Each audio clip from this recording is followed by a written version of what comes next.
Feng was just a normal spirit farmer who grew fruits and vegetables that boosted magic and strength in those who ate them. His life was simple, selling his crops and making a living. But everything changed when, on his way home, he witnessed a necromancer killing someone.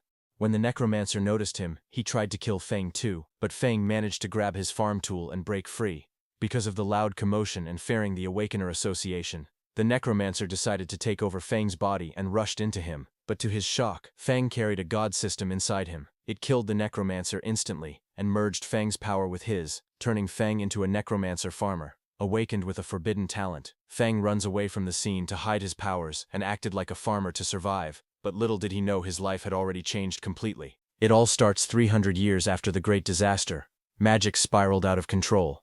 The demon race descended from the skies and began a long, brutal war against humanity. After that war, the human population dropped sharply, and society collapsed. 10 powerful people awakened great magic and created huge protective barriers. These barriers held back the invading demons, letting humanity survive for a while. Humanity then entered a new age. When people reached adulthood, each person awakened a profession. The 10 original powerhouses turned their professions into inherited professions. Each of these inherited professions could exist in only one person at a time, becoming pillars for all of humanity. At Feishuan City, the sky was bright and clear.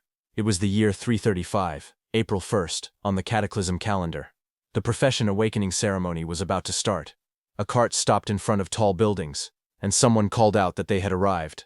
A young man named Feng stepped down from the vehicle and thanked his uncle Zhang. The large plaza was crowded. People gathered for the annual awakening test.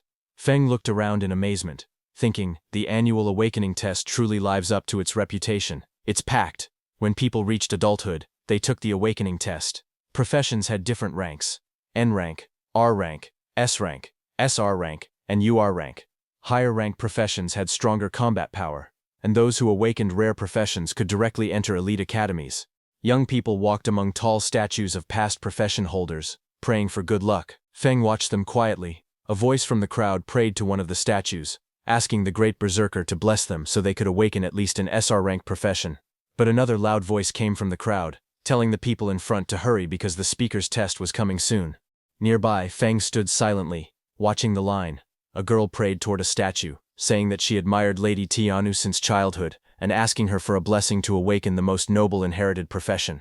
Hearing this, others thought it was funny and wondered who would daydream like that in broad daylight. Seeing those students, Feng then turned to someone beside him and asked what the people were doing. The other person looked surprised and asked Feng if he didn't know.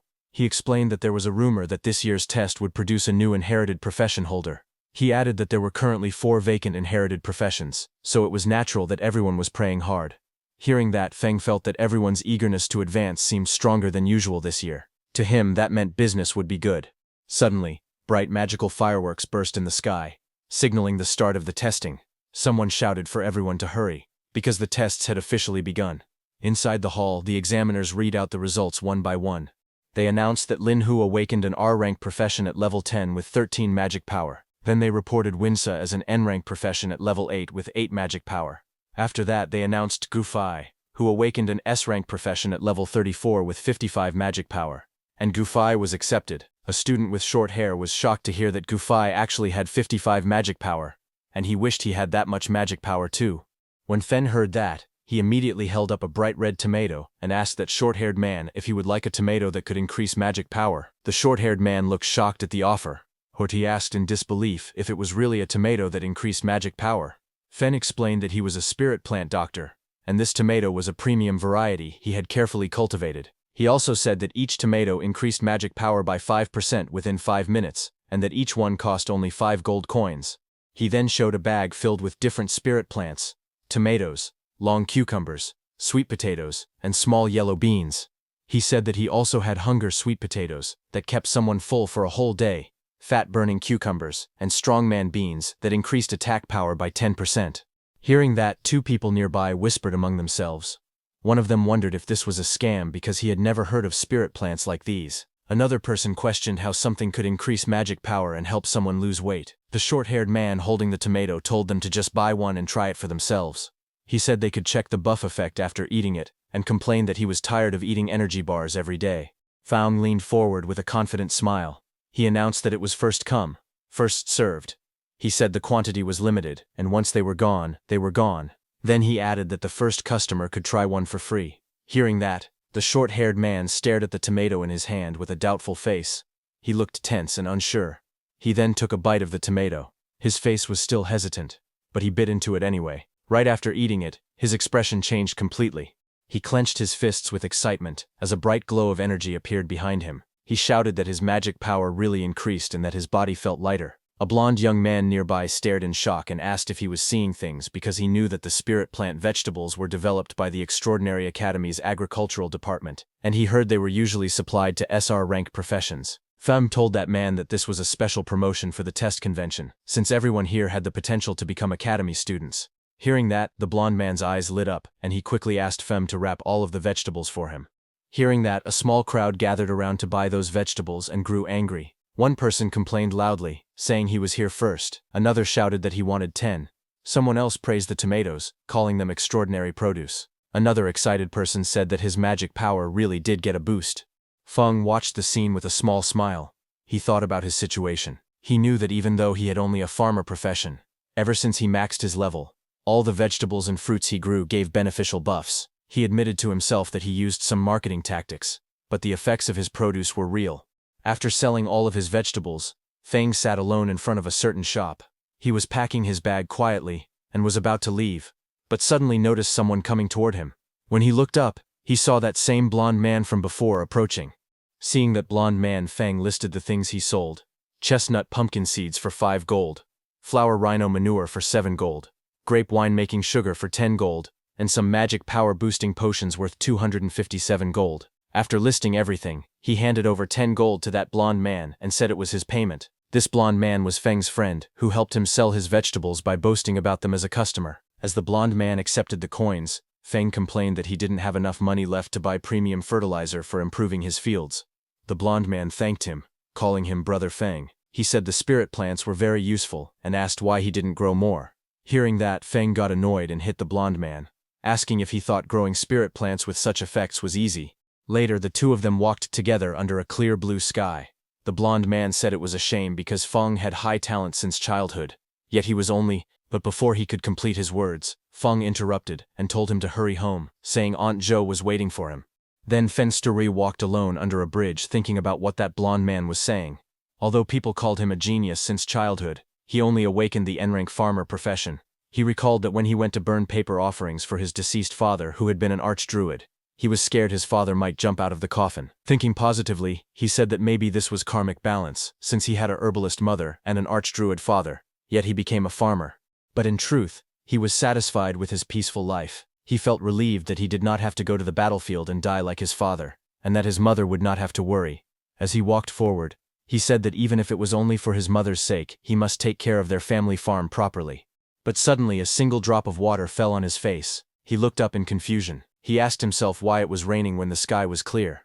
But wind suddenly swirled around him, and a man came falling toward him from the sky.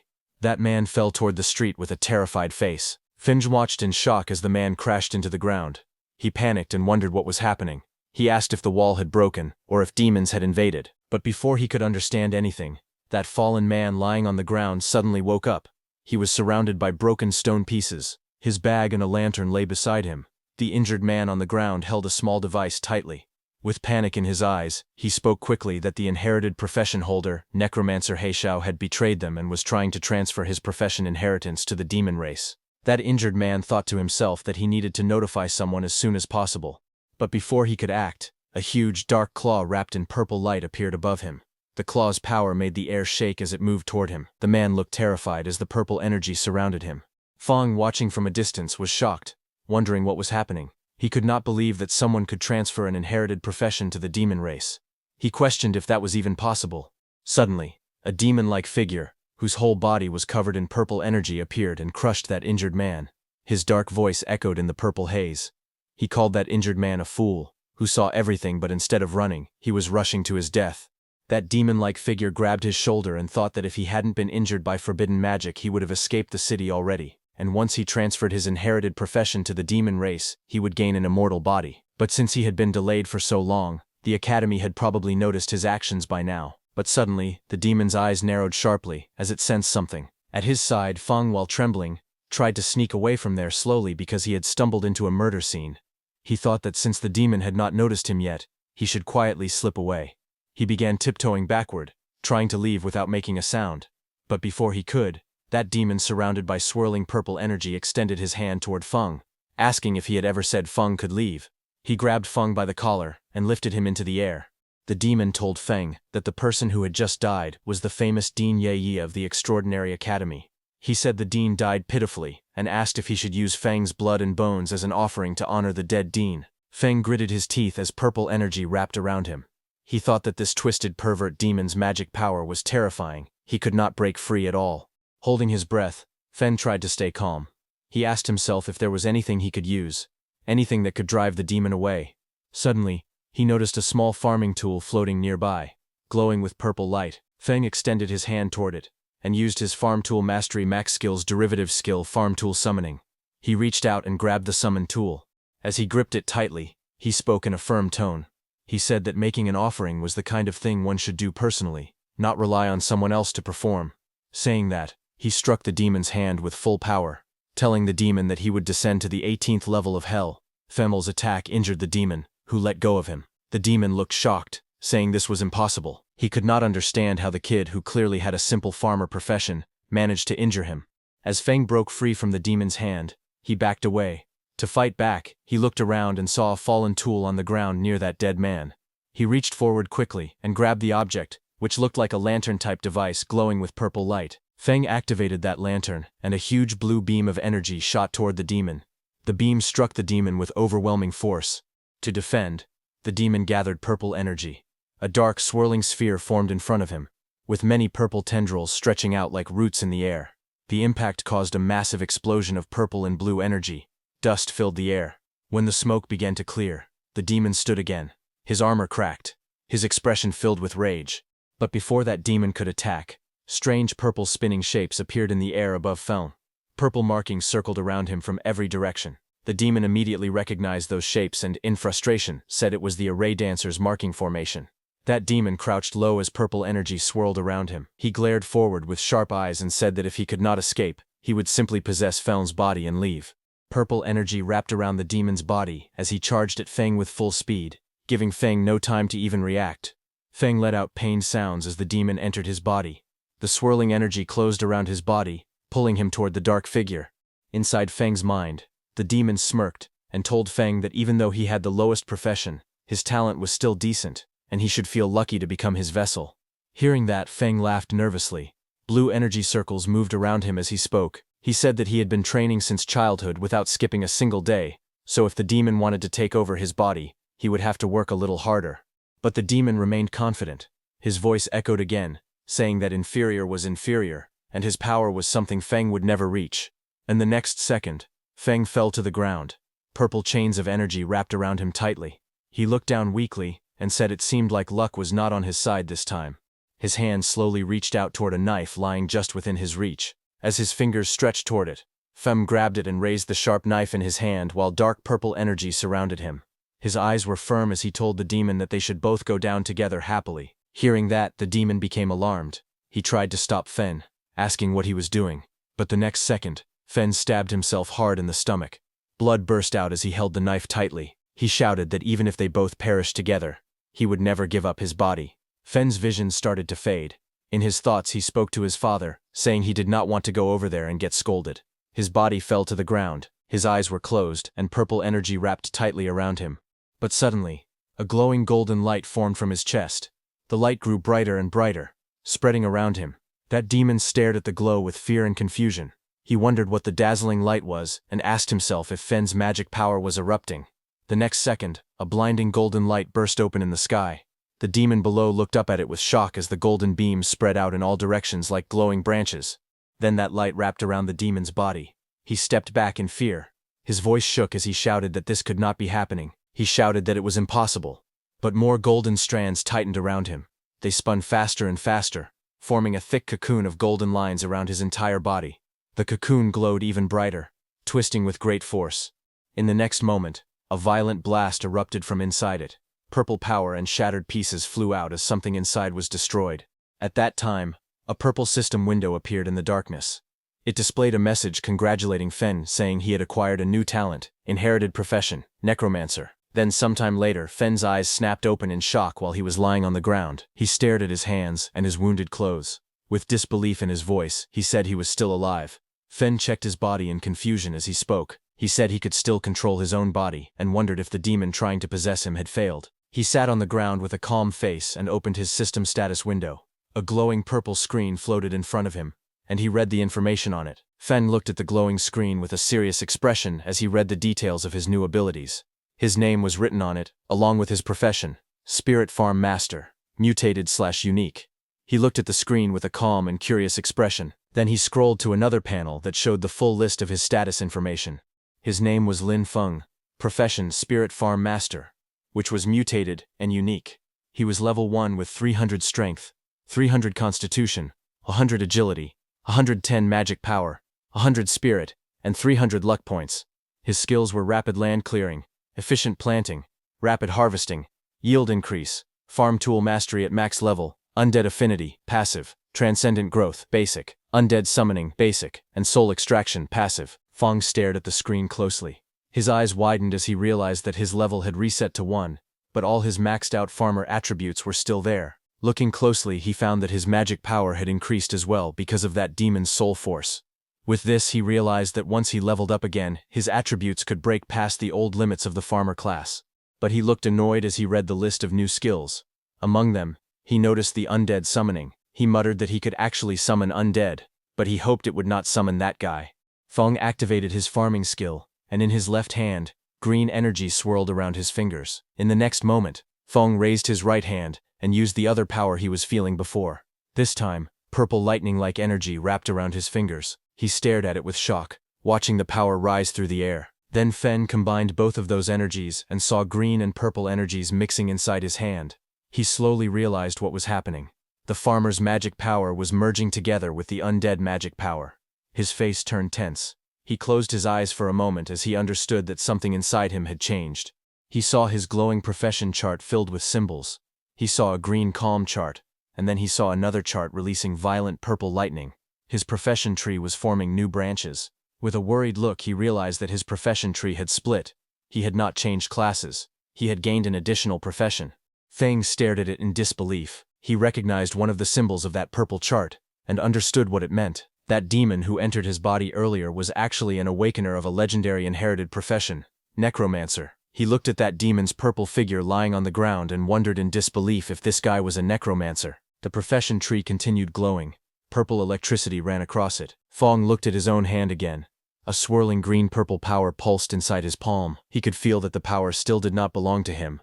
He became anxious. He knew that if he couldn't tame this energy and fully turn it into his own power, something dangerous would happen.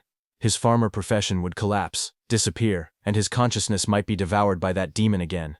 Feng covered his face, embarrassed. He glanced at the profession tree and thought that the yellow color on his own farming icons looked dirty and earthy. Feng stood inside a glowing purple magic circle. Purple runes floated around him as he raised his hand and activated the skill Undead Summoning. Right after that, purple energy cracked the ground as the space around him shook. Broken pieces of the ground floated into the air as purple lightning hit the necromancer and the human he killed before. The purple energy swirled wildly as something began to appear inside the circle. Two figures slowly formed from the purple light. One had a body shining like a pale blue phantom. He was Yue Ye, level 1 Undead Sage. The second figure appeared glowing bright purple with sharp armor and long hair. He was He Xiao, level 1 Undead Wild Hunt. Feng looked at them and realized it was really that human, and the necromancer. Even though their levels had been reset, all their abilities were still preserved, and they could level up again. After all that commotion, he knew the law enforcement squad was on the way, so he needed to leave quickly. He immediately turned to leave because he also understood that no one would believe an ordinary farmer could kill two extraordinary individuals. Instead, if anyone found out about his current situation, it could bring serious danger to him. So Feng walked away with his backpack, but he was determined and said that the urgent priority was to find a place that could give him protection, resources, and high-tier land. Haitu wanted a place where he could test and control his dangerous new power and turn his dad's theories into reality. Then one day later, Feng went to his family farmland, which was clear and bright. Feng walked along the open fields, looking troubled. He thought about how a full day had passed, yet the necromancer's influence on his profession still had not faded. But leaving that aside, he opened his laptop to watch the news. A man in a suit appeared on the finance channel. He greeted the audience and announced that the day marked the birthday of a veteran agricultural teacher. Back on the farmland, Feng inspected a young plant in his hand. Purple lightning wrapped around his fingers as he examined the sprout closely. He noticed that every crop affected by his new power was turning strange. Around him, the mutated plants grew unnaturally. Green vines thickened, stretching under a sky filled with purple energy. The stems twisted into complex shapes, forming net-like structures that shimmered under the sun. Soon, one plant swelled into a large cabbage-like bulb. Purple energy pulsed from within its leaves. The bulb shook and then burst open, releasing thick smoke. Suddenly, a long dark vine shot out and grabbed a small bird mid-flight. Sharp purple spikes rose from the plant as the bird struggled in the air. Feng looked at it in shock.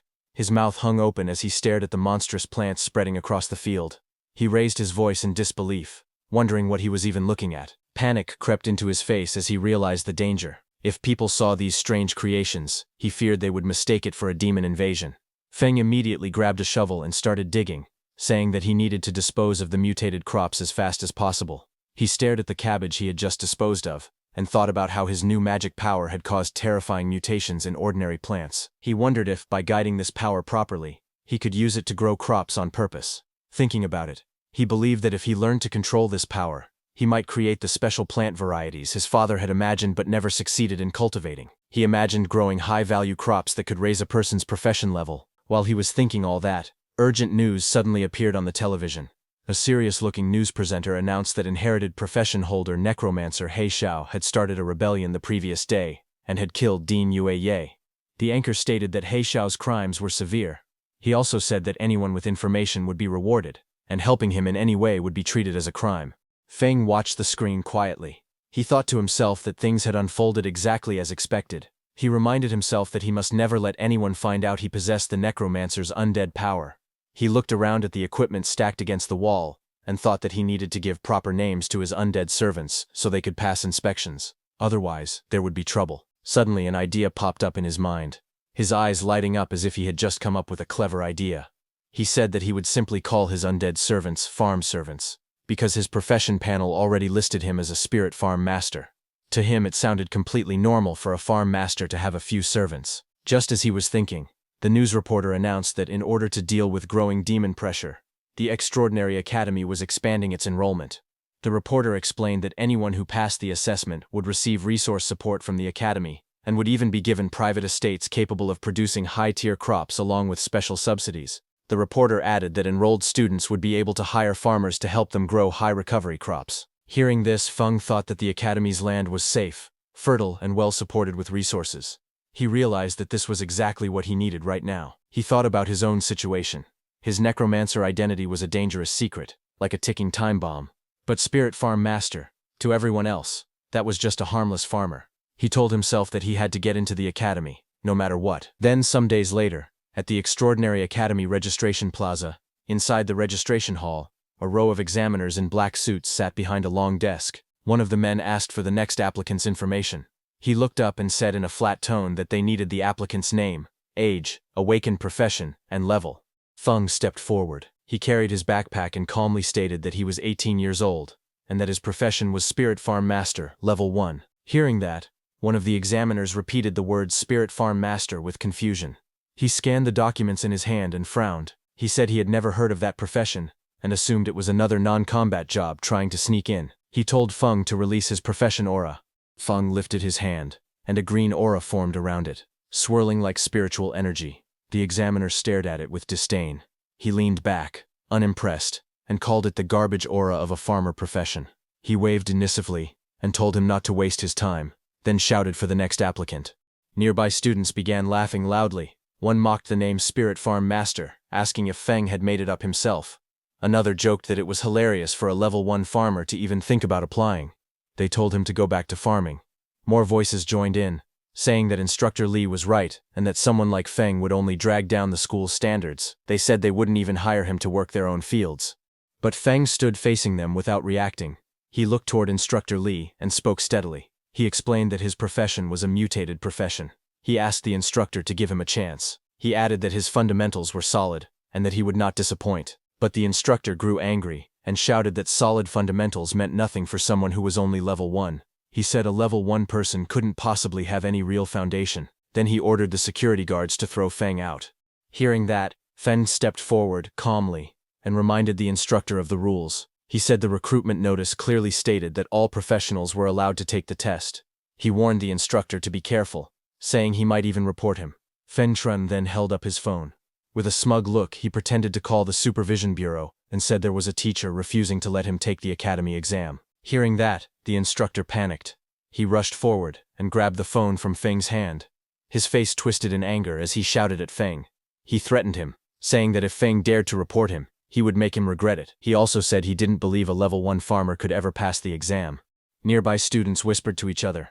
Some said that even if Feng was a farmer-type profession, the instructor's attitude was too much. Others said Instructor Li's behavior seemed excessive. One of them mentioned hearing that the instructor failed a promotion exam and could only work at the admissions office now. Hearing them talking, the instructor shouted loudly at everyone. He told anyone who didn't want to take the test to get lost, his voice full of irritation as the crowd watched. Then sometime later, the group began walking behind the instructor. Feng followed among the other students. Soon they arrived at a huge building covered with giant twisted wooden roots. Many people stood outside it. The instructor looked back and spoke, telling Feng that he could still admit defeat now if he wanted. But Feng walked forward calmly and thanked the instructor for leading the way. The entrance was covered with wooden boards marked with warning signs. 2 glowing portals appeared on the ground and Feng stepped toward them with the others. Inside the structure, Feng flew through the air, bouncing between the thick wooden roots. He managed to land on one of the roots and caught his balance. Feng narrowed his eyes and said that it was time to let the horned rabbits experience the terror of industrialized farming. He then sat down and pulled out a jar filled with orange powder. With a confident smile, he explained that this carrot essence powder was his newest creation. According to him, it could easily lure even level 20 mighty rabbits, so dealing with these low-level horned rabbits would be simple. He said it was a piece of cake. He then knelt on the ground, sprinkling the carrot essence powder carefully over the soil. A thin trail of powder spread out around him as he worked. Then immediately carrots grew on the ground. A few minutes later, a small pink horned rabbit appeared. It sat happily among the grass with several carrots lying in front of it, looking excited as it stared at the food. But suddenly, Feng's powerful undead, covered in dark purple energy, rushed forward. Their attack hit the rabbit instantly, knocking it away with a burst of lightning-like force. Feng stood before his 2 summoned warriors. One was dark and sharp with blue and black armor, the other wrapped in glowing purple energy. He told them that waiting for rabbits was too slow and instructed them to listen carefully. He ordered both of them to make sure no one else saw them and to kill every horned rabbit that had been lured nearby. He looked determined and said they should kill as many as possible. Right after that, the 2 undead warriors burst out with bright blue and purple energy, shooting forward through the giant wooden roots. The purple undead used its massive sword and cut down many horned rabbits in one slice. Meanwhile, many horned rabbits flew into the air, trapped inside glowing blue bubbles. The dark blue armored undead floated among them, controlling the swirling energy around the captured rabbits. And then, with a flick of his finger, he killed all of them. Feng watched them and whispered to himself that the 2 undead following him were still incredibly strong, even though they were only level 1. He felt he had really gotten lucky. But suddenly, a loud bell rang, and a voice announced that time was up. Outside, Examiner Li in a black suit stood before the big tent and ordered all examinees to come out and hand in the rabbit horns they had collected. Students lined up to submit what they gathered. Examiner Li shouted at each person harshly. Someone who brought 2 horns failed. Someone with 3 also failed.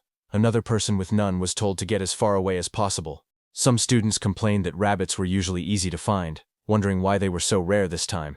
Another student said that getting 4 horns was decent because many people didn't find even one and would have to wait for the next recruitment. Then Feng stepped forward. Examiner Li looked at him with annoyance and called him trash, saying he probably didn't have a single horn and should hand over whatever little he had. But instead of answering, Feng raised his hand, and a glowing green magic circle formed around his fingers as he opened his inventory with a confident smile on his face. The next moment, a huge wave of pink-horned rabbits came crashing into the tent like a tidal flood. Dozens upon dozens of fluffy bodies piled up, burying the rude examiner under them until only his arms and legs stuck out. Other students stared in shock as the rabbits kept tumbling forward, filling the entire space. Feng stood calmly in the background, watching the chaos he had created. Examiner Li and the staff member beside him looked at those rabbits in shock. Feng smiled slightly and told them that he had a total of 500 horned rabbit horns. He politely asked if they wanted to count them. The examiner's face twisted in disbelief. He stuttered in panic and accused Feng of cheating. But suddenly the teaching director appeared. He stepped forward with a stern expression and scolded the examiner, asking how someone his age could still bully a child. The examiner froze and nervously asked why the director was there. The director said that if he hadn't come, all of his pet rabbits would have been wiped out by people with no professional ethics. The director then looked at Feng and told him that he had passed the preliminary test. Hearing that, Feng bowed deeply toward him and thanked him for being fair. But when the director saw Feng's face, he got shocked.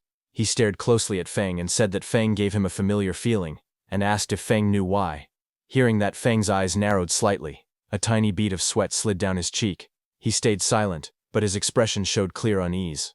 He walked back as his thoughts surfaced. He wondered if he had been exposed. His face hardened with worry as he looked ahead, unsure of what the director had figured out. The teaching director stood in front of Fen with a calm expression. He looked down at Fen and asked what his relationship was with Professor Lin Xie. Hearing that, Fen's eyes shifted slightly. He sighed, thinking to himself that it seemed the director hadn't discovered his class ability. Fen then relaxed and calmly said that Lin Xie was his father, and asked if the director knew him. Hearing that, the director's expression softened.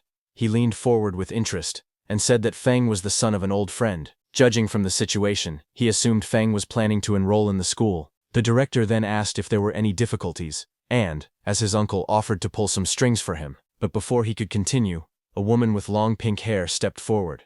She wore glasses and a white dress. She coughed and told the director that everyone was watching. Hearing that, the director turned around and saw a group of students standing behind him, staring and whispering among themselves. The director muttered that he was only expressing his thoughts. He then looked back at Feng and said that he had some business to handle. He promised that once Feng enrolled, he would personally show him around the school.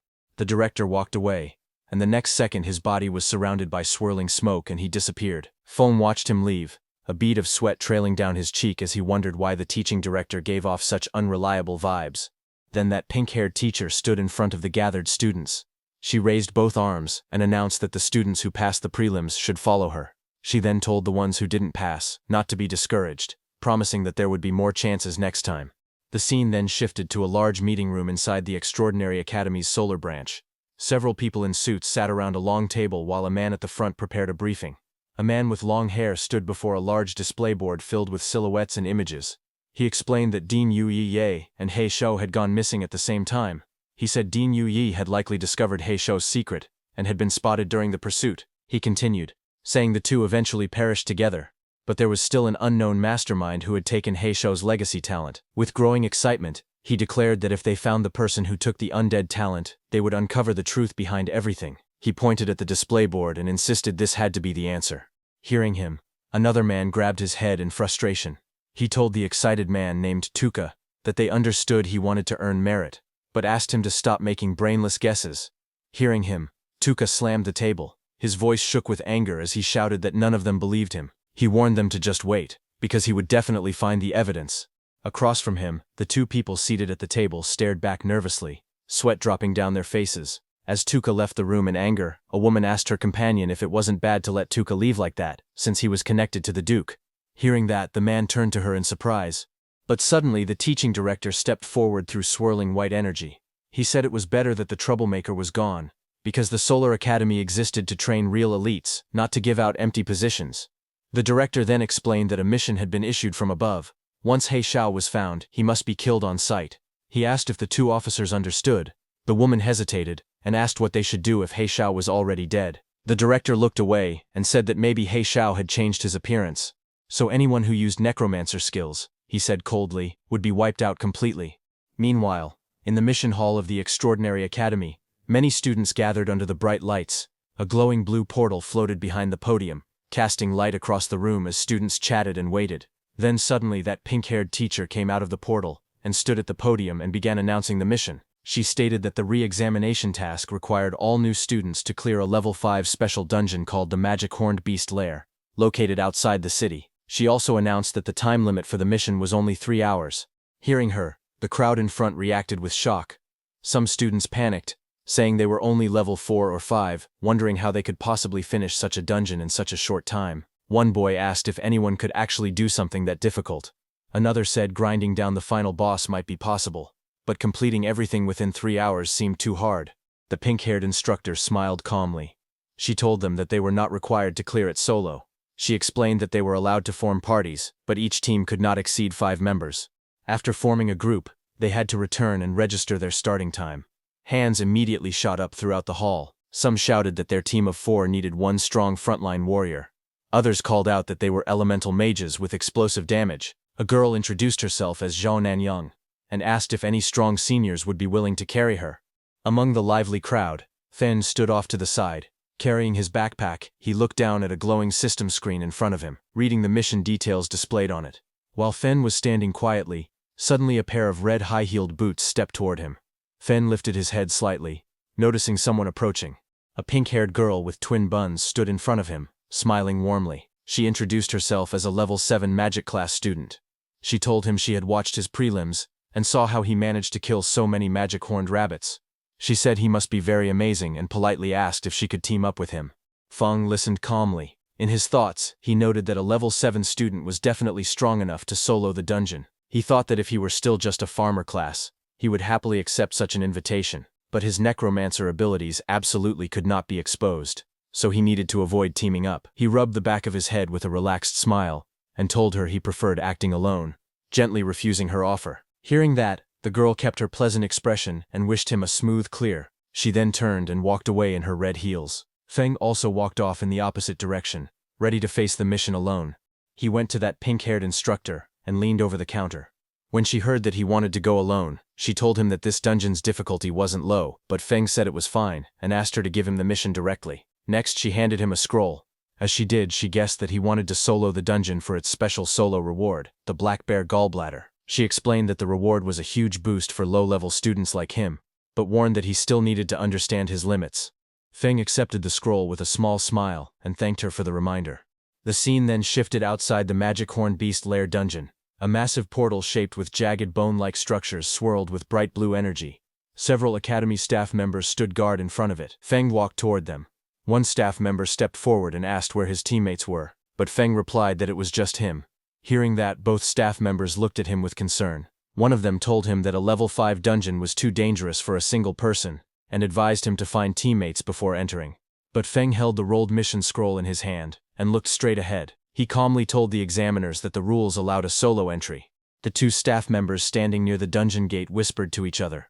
One of them guessed that Feng probably wanted the solo reward, the Black Bear Gallbladder. The other said that Feng had guts, but he should first think about whether he had the strength for it. Left with no choice, they let him go. As the glowing entrance activated, one examiner looked at him again and softly wished him good luck. Inside the dungeon, there was a huge cavern filled with countless round eggs of different colors, scattered across the rocky ground and piled between jagged walls. A path led deeper into the lair. Feng walked forward as the blue energy light of the dungeon entrance disappeared behind him. He stepped inside with a calm expression. Immediately, 2 lizard-like monsters with long tongues crawled toward him from the front. He looked at them quietly and thought to himself that level 3 and level 4 monsters were no threat to him now that he was level 6. Feng summoned his Undead, who immediately rushed with flashes of blue and purple energy and killed those 2 lizard monsters. But suddenly, more monsters rushed toward him. He looked around at their growing numbers and sighed internally. The manual had warned that the dungeon contained many monsters, but seeing this amount in front of him felt like far too many. Feng stared at a massive cave filled with countless glowing red eyes peeking through the darkness. Lizard monster eggs covered the floor and walls around him. He looked at the sight calmly and said that this was a perfect time to try the new summoning method. A bright surge of purple lightning burst around him as he raised his hand and activated his skill, Undead Summoning. The lightning twisted through the air as monstrous shapes began forming. Moments later, those 2 lizards who were killed by Feng's undead before turned into lizard undead and appeared before him. Their bodies glowed with blue flames, their forms flickering like shadows as they waited for orders. Standing confidently, Feng pointed forward and commanded them to charge. From afar, the undead rushed out like a storm. Blue and purple energy streaks filled the entire passage, shaking the surroundings. Behind Fen, his 2 humanoid undead stood on the rocks, watching the advance. Watching those lizard undeads, Fen realized that beast-type undead kept some traits from when they were alive. They were aggressive but had low intelligence and could only follow simple commands. Fen observed them quietly. He noted that they consumed less magic power than others, but he wondered if they could do small chores like carrying water as well as fighting. Feng then sent his humanoid undead too. Those humanoid undead rushed forward, leaving trails of blue and purple light behind them. Both moved with sharp, deadly energy. The purple undead took out his long swords and struck first, swinging his long sword through the air. Powerful purple lightning wrapped around him as he slashed at the flying creatures in front of him. His attack scattered feathers and light everywhere. The blue humanoid undead formed hand signs and cast a spell. Blue energy gathered around him as countless glowing projectiles shot forward like energy balls, trapping those flying bird-like monsters. Watching those humanoid undead, Fern realized that they had higher wisdom. They could use the skills they had when they were alive and fought with more flexibility. Feng smiled with his hands on his hips, thinking that in the future, he could let them handle chores like weeding and fertilizing the fields. By now, Feng's lizard undead had finished killing. Feng raised his hand and used his undead summon skill again. Sharp spear-like streams of magic shot outward as several lizard-shaped monsters' dead bodies blasted with necromancy energy. Suddenly, a bright system window appeared in front of him. It displayed a message saying he had leveled up to level 7. Now behind him, many lizard and bird undead emerged. Their bodies burned with blue flame, and their eyes glowed sharply as they floated around him. Fawn looked calm, and simply said that the efficiency was not bad. Feng then walked forward through the tunnel, and reached a large chamber. Feng was amazed to see that he had reached the boss room in just half an hour. Suddenly, a loud metallic crack echoed as thick chains snapped apart. The ground shook as a giant bear-like monster came out of that massive cave. Its eyes glowed white, and chains still hung from its body while it roared across the chamber. Feng looked at the boss with a sharp expression. He said that since this was the boss, it was perfect for testing overall combat power. He called for all his undead to come out. All of Feng's humanoid and beast undead appeared behind him. Energy swirled around all of them as they lined up at his command. Feng then issued his orders. He told He Xiao to handle the frontal containment. He told Yue Ye to curse and weaken the boss. He instructed the other undead units to attack the boss's joints and its eyes. On his command, all of his undead charged at the giant bear monster standing in front of him. They continuously attacked across its fur as it struggled and roared. In front of it, Fen sat calmly on a mat, a small snack box and his backpack beside him, as if he were having a quiet break while the battle raged. He watched the ongoing fight and noted that the coordination of his undead was getting smoother. He was eating grapes, and system notification points popped up saying his magic power had recovered by 666 points, and it kept increasing as he ate more and more grapes. Then Feng's purple undead lunged at the chained boss. The boss monster swung its claws, but it did no damage to the purple undead, and it got closer to the boss. The purple undead collected huge amounts of lightning energy in his hand, and punched the boss monster. His punch was so powerful that the whole ground exploded with a huge explosion. It was a massive burst of energy that swallowed the monster in blinding light. Immediately a system notification appeared in front of Feng showing that he had leveled up again, and became level 8. Just as the bear monster died, a pile of glowing reward pouches appeared on the ground, shining with warm golden light. Feng immediately crouched down and examined one of the rewards in his hand. It was a strange red organ floating above his palm. Looking at it, he frowned in disappointment. He commented that the reward only increased his constitution by 10 points. To him, that was useless. Nowhere near the improvement he could get from the supercrops he grew himself. But suddenly another system notification popped in front of him. It stated that the system was calculating the dungeon rewards. It confirmed his current classes, Farmer and Necromancer, and would distribute rewards for both. Immediately, 2 golden chests emerged before him, glowing with brilliant light. Feng was shocked to see them and realized that the dungeon settlement had actually given him 2 sets of rewards. He wondered if it was because he had dual classes. Then a sudden idea flashed through his mind, and a confident smile formed on his face. He said that if dungeon settlements could give double rewards, then there might also be a way to manipulate the crops he planted to receive even more benefits. Then after clearing the dungeon, Feng left the dungeon. As he walked out, everyone there, all the hunters, were shocked to see him.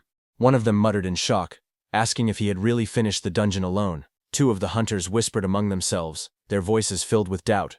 One shouted that it was impossible.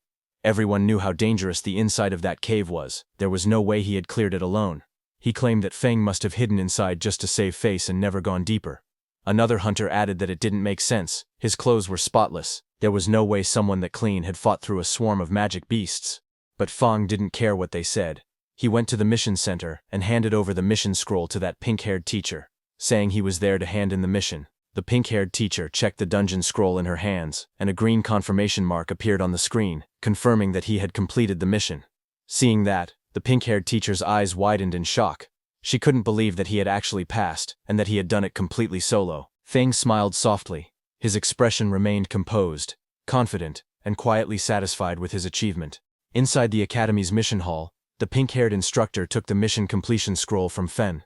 Her expression was calm yet serious as she spoke to Fen standing across from her.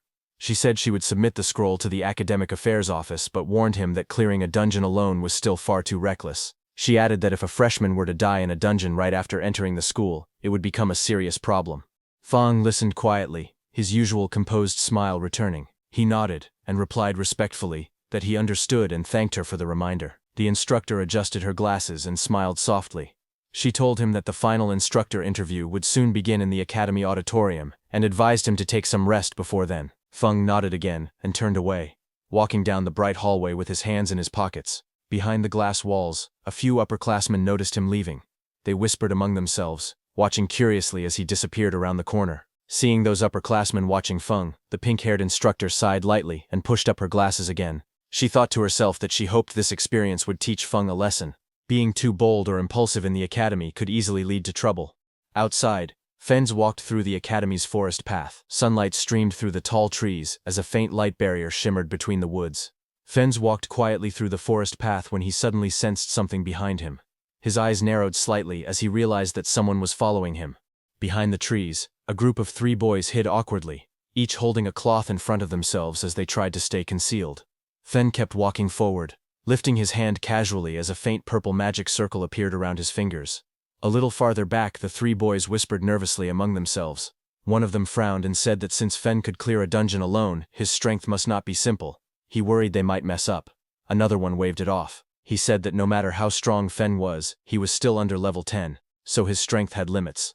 The third added that Fen had just finished a dungeon, so his energy consumption must be high. None of them had seen him recover yet. Their confidence slowly returned. One of them smirked and said they would crush him with numbers. Another reminded the group how badly they wanted the demon bear gall that increased stamina by 10. When they saw Fen walking away, one of them urged the others to hurry and catch him. They shouted at him from behind, calling out, "Hey, you farmer, stand still!" Feng stopped and turned his head slightly. With a calm expression, he asked if they were shouting at him. The group stepped forward with aggressive confidence, surrounding him. One of them mocked him, asking if he wasn't afraid of bursting from taking so many rewards by himself. Another insisted he must have gotten lucky inside the dungeon and found something valuable by accident. He demanded that Feng hand over the demon bear gall and the skill scroll. All of them flared their combat energy, their bodies glowing with blue light. One boy pointed at him and warned that if he didn't act sensibly, they would show him the true power of a combat class. Meanwhile, Falm stood still, facing them quietly. Falm looked at the group surrounding him and asked calmly why, out of so many examinees, they had chosen him. One of the boys stepped forward, pointing at him with an exaggerated expression. He asked if Falm really didn't know the reason, or if he was pretending. Another student explained that the exclusive reward for a solo dungeon clear, the demon bear gall, was a valuable item that added 10 stamina. He said that something so good was not something a farmer like him should be holding. Hearing that, Feng did a comparison in his mind of the demon bear gall, which increases stamina by 10, with his stamina watermelon, which also increases stamina by 10. Feng squinted slightly and wondered if something that added 10 stamina was really that amazing. He thought about the watermelons he grew every summer, which also added plus 10 stamina without needing to fight through a dungeon. Then he lifted his hand and took out the demon bear gall from his inventory. Red energy curled around his fingers as he showed the item in his palm. He asked if the thing they were talking about was this. Seeing that, the man with the short hair immediately lunged forward with an angry expression. He stretched out his hand toward Feng and shouted for him to give the item to him. But suddenly a fireball exploded between them the moment he reached out. A violent blast of fire and smoke burst outward, filling the area with heat and golden light. The shockwave pushed the short-haired man back as he stared at the spreading flames in surprise. In the next second, a pink-haired girl rushed in. She held her staff in front of Fen and glared at the troublemakers. She demanded to know what they were planning to do. She reminded them that private fighting was forbidden in the academy, and warned them that they could be disqualified. The short-haired man raised his weapon and tried to explain. He insisted that the matter had nothing to do with the pink-haired girl, and that it only concerned Fen behind her. But the girl stepped forward without hesitation. Her eyes narrowed as she said that if she couldn't stand what she saw, then it absolutely had something to do with her. She lifted her staff, flames swirling around her as she made her final threat. She told them to leave immediately, or she would report everything to the instructor and see who would suffer more. Hearing that, the man with the fierce grin looked straight ahead, his expression full of arrogance. He spoke with confidence, saying that reporting the matter would only work if she even got the chance, and since she insisted on protecting the farmer, they would deal with her as well. He raised his voice and shouted to his group, He ordered his brothers to attack quickly, telling them to finish the battle fast. Two of his men rushed forward together, each holding a weapon glowing with blue energy. They charged toward Feng and the pink-haired girl standing in front of him. As they came closer, Feng quietly observed the girl. He noted that she was currently a level 7 class user, which meant she should be quite strong. He wondered if she was capable of handling all these small fry by herself. The girl, however, glared forward with clear anger in her eyes. She said that their methods were truly dirty. Then she turned slightly and asked Feng beside her if he would like to join forces. But before she finished speaking, she spun around in surprise. Feng was already running away at full speed through the forest, leaving her behind without hesitation. As she watched him escape, Feng threw something toward her. It was the red glowing demon bear gall. She reacted instantly and caught the demon bear gall smoothly with one hand. Her eyes widened slightly as she stared at the item she now held. The red energy curled around her fingers. Feng raised his hand with a bright smile on his face. He thanked the pink-haired girl politely and said that the thing he gave her now belonged to her. Before the pink-haired girl could even react to what had just happened, those three men rushed toward her with furious expressions. Their bodies glowed with blue energy as they leapt forward. Seeing that, the pink-haired girl shouted loudly, wondering why everything had suddenly turned into her being robbed when she had just come to help Feng. The scene then shifted to a quiet room. It was a temporary independent restroom. Inside, Feng sat on a sofa with a towel around his neck. He took several scrolls out of his backpack and wondered why the skill scroll he got from the dungeon was useless to him. He paused for a moment. His eyes narrowed as an idea struck him, and he wondered if it could be like that. Feng then held the scroll between both hands. Green and purple mana surrounded it as he injected his energy into the scroll. That energy swirled around it like flames, and in the next second, a system window suddenly appeared, stating that he had realized a new skill called Special Cultivation. Another window explained the skill. It was a beginner-level special cultivation skill that allowed him to use mana and certain materials to strengthen undead summons. It said there was a chance to increase their level, their quality, or give them new skills. Seeing the system notification, Felm jumped in happiness, saying it really worked. He explained that the scroll required mana from both of his classes at the same time in order to activate. Felm then summoned all his undeads. The tall shadowy figure of the largest summon stood in front of Felm, its body wrapped in purple and blue lightning. Felm stood shirtless in front of them. He lifted his hand with confidence and told them that it was time to test the new skill. Green energy flickered around Feng's fingers as he focused. His expression stayed calm, as if he already knew the result. The tallest summon, Heikui, was the first to react. Purple flames burst from its body as its power rose sharply, and a glowing message appeared beside it showing that it had advanced from level 6 to level 8. Next, the summon with the icy armor, Yuye, was covered in swirling blue energy. Its strength climbed rapidly, and it rose from level 6 to level 8 as well. The demon-horned bear followed soon after. Blue light wrapped around its heavy frame, and its level jumped from 7 to 9. Two smaller summons, the horned lizard and the horned eagle, glowed together in bright blue light. Their combined levels increased, rising from level 5 and 6 to level 7. Watching all of this, Feng tilted his head slightly. A small smile appeared on his face as he nodded in satisfaction. He said softly that it was not bad at all. He stood facing his newly empowered summons. Purple and blue energy stormed around their bodies. The huge figures of Heikui and Yuye towered in front of him, both stronger than before as they waited for his next command. Watching them, Feng lowered his eyes, and a quiet thought formed in his mind. He said that the only bad thing was when he would be able to obtain new fields, because he couldn't bring himself to ruin the fields at home just to experiment on new crops. Then sometime later, he walked out of his room, wearing casual clothes and a backpack. He stepped through the doorway with his hands in his pockets. But as he was closing the door, suddenly that pink hair appeared and called out to him. She brought up the demon bear gall. Fen turned slightly, and lightly smiling, told her that the demon bear gall was hers. Hearing that, the pink-haired girl's eyes widened. She held a small package tightly against her chest and shouted that the item was very valuable. Hearing that, Feng stared at her with a tired expression, his eyes half open. He muttered that there was no need to treat such rotten material like a treasure, and after saying that, he left from there. The girl froze. She repeated his words in disbelief and asked if she had heard correctly. Rotten. Feng left the resting area and walked deeper into the forest where tall trees covered the area. He was very deep in the woods. He looked left and right and thought that there shouldn't be anyone around. After confirming that no one was around, Feng activated his skill and purple energy gathered around his hands. He wondered what effect the new skill had on crops. The purple energy spread toward two nearby plants, wrapping around them.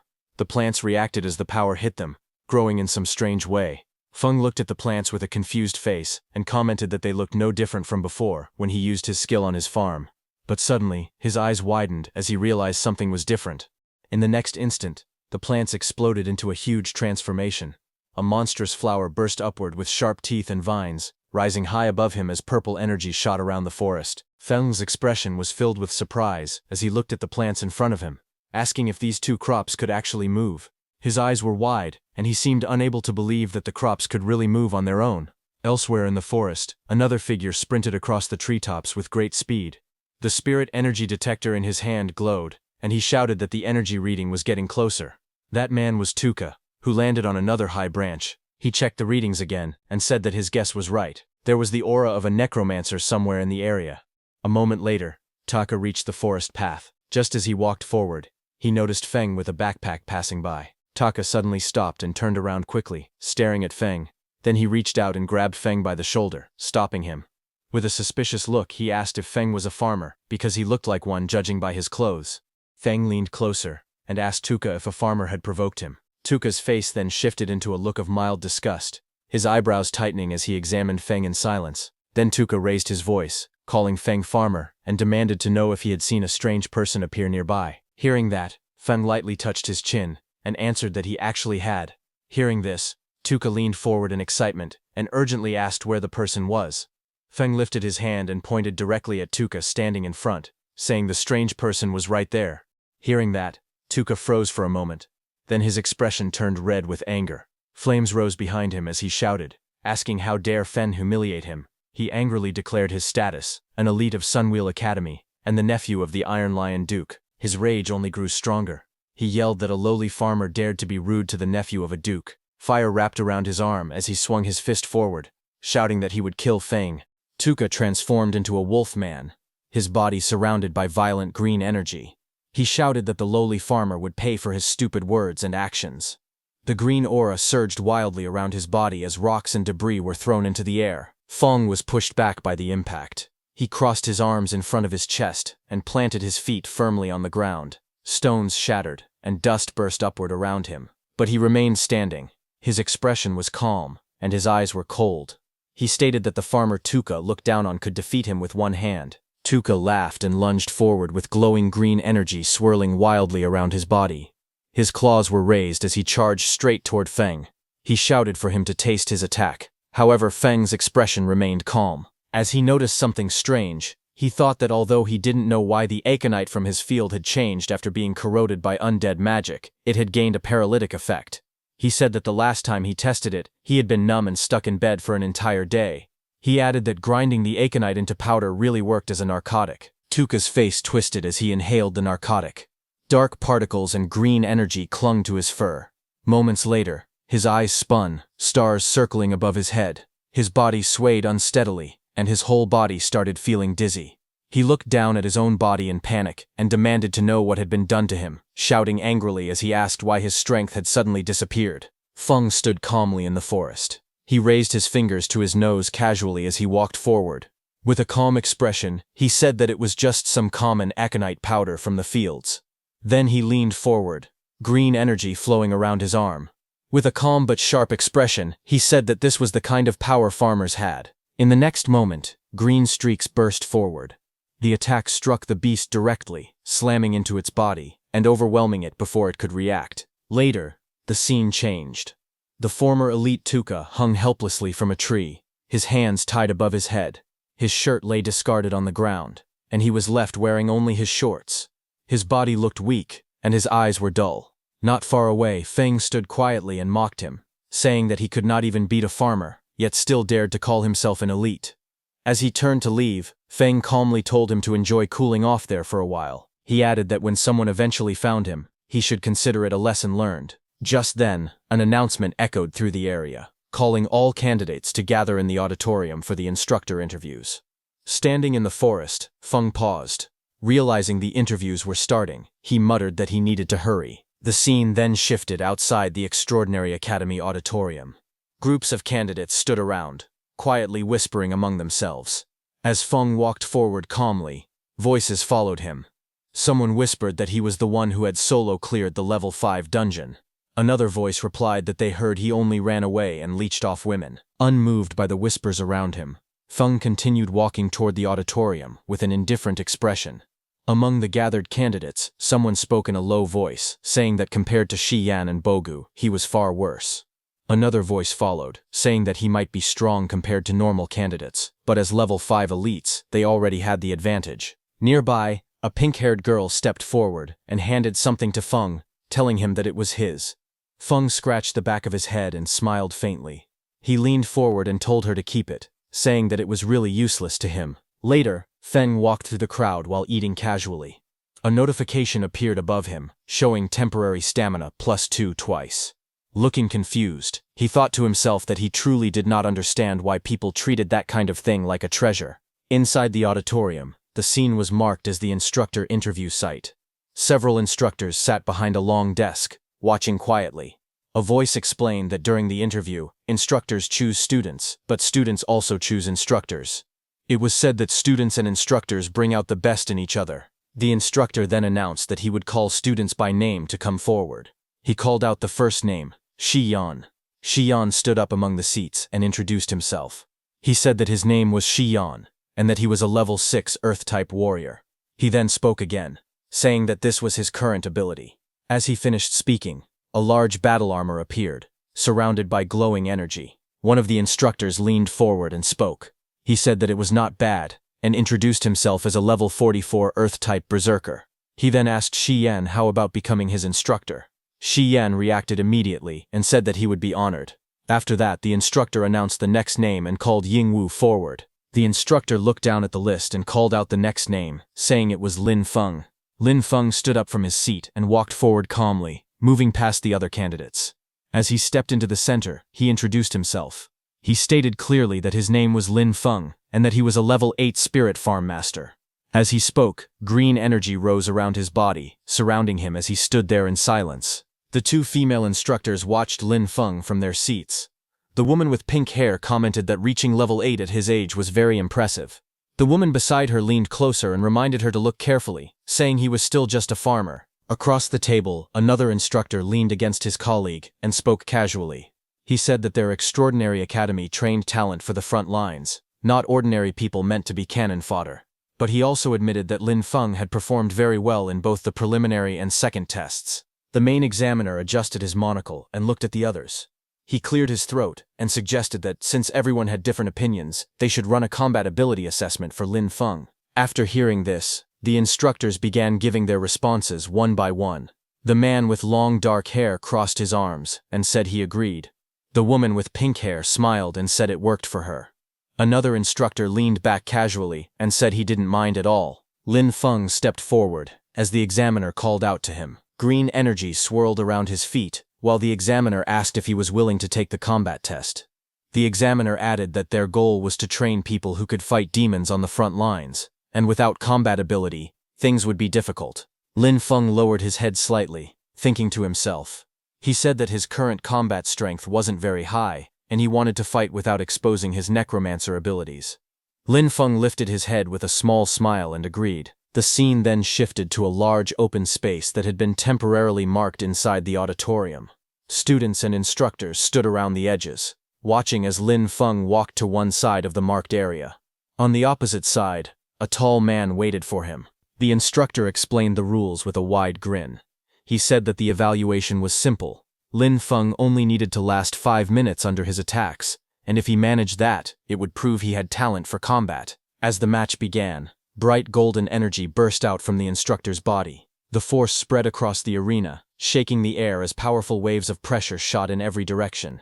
Students nearby bent down under the weight of it. Some trembled as they struggled to stay balanced. One of them gasped, saying that this was the pressure of someone above level 40. Another said he could barely breathe, but when they looked toward Lin Feng, they saw him crouched lightly on the ground. His posture was steady, and his expression stayed calm.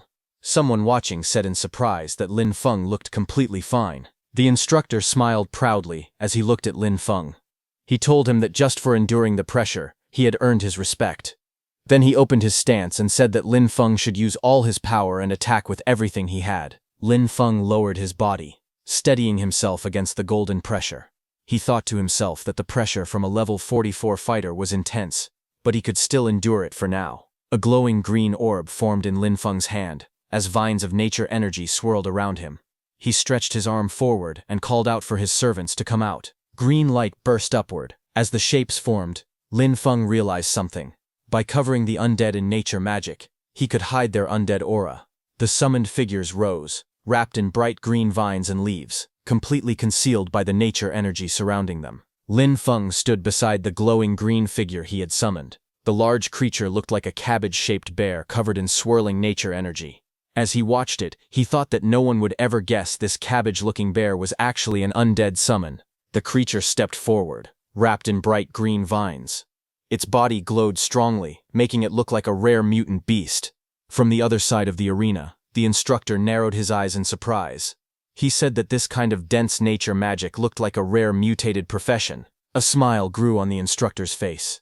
He raised his curved blades, lightning-like energy dancing around them.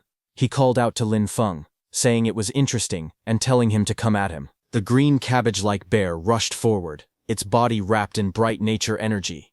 Across from it, the instructor charged in with yellow flames swirling around his weapons. Both figures clashed in the open courtyard, their energies filling the space. Bright streaks of green and yellow flashed everywhere as the two forces collided. The instructor swung his blades with great force, while the glowing creature pushed back with its nature power. In the next moment, the instructor went flying upward. His face twisted as he let out a loud scream and charged straight at the cabbage-like bear. Bright yellow sparks burst around the green creature, as the instructor's attacks struck it again and again. Even while taking heavy blows, the glowing cabbage-like bear stayed standing, its body shaking from the impact. One of the instructors watching from a distance looked surprised. He said that any normal summon would have disappeared by now, but this one was still holding on. The green creature then roared and rushed forward, pushing through the attacks. Yellow and green energy clashed wildly as it charged straight at the instructor, refusing to fall no matter how badly it was hit. One of the instructors looked at the battlefield with sweat running down his face. He asked calmly if Old G was starting to get tired. Lin Feng stood nearby with a relaxed expression. He thought that his summons were undead, so they didn't feel pain or complain. He said that small injuries could be healed easily with a bit of magic. Old G watched Lin Feng and wiped away sweat. He admitted to himself that he originally wanted to show off in front of the students, but now he realized Lin Feng had real talent. He thought that he would need to get serious. Old G then looked directly at Lin Feng. He told him that he would compensate him for the destroyed summon, and asked him to watch closely. The instructor explained that normal summoner professions had to pay a price to make a contract with their summons. If the summon was destroyed, it disappeared, and the contract ended. The instructor activated a powerful skill. Golden energy exploded around him as the words Berserk Skill Bloodthirst appeared. He rushed forward with overwhelming force and struck Lin Feng's green summon. The impact shattered the creature's body. Pieces of green energy scattered everywhere as the instructor stood in the center of the blast, holding his curved weapon. After the attack finished, the instructor stood proudly with his arms crossed. Golden flames wrapped around his entire body. He looked completely confident, satisfied with the result of his strike. The instructor looked at Lin Feng and spoke with a mocking smile. He said that losing a summon must hurt, and told Lin Feng to go ahead and cry. He added that he liked straightforward, emotional students the most. Green energy slowly rose around him. His face turned calm and blank, showing no sadness at all. The instructor stared at Lin Feng in confusion.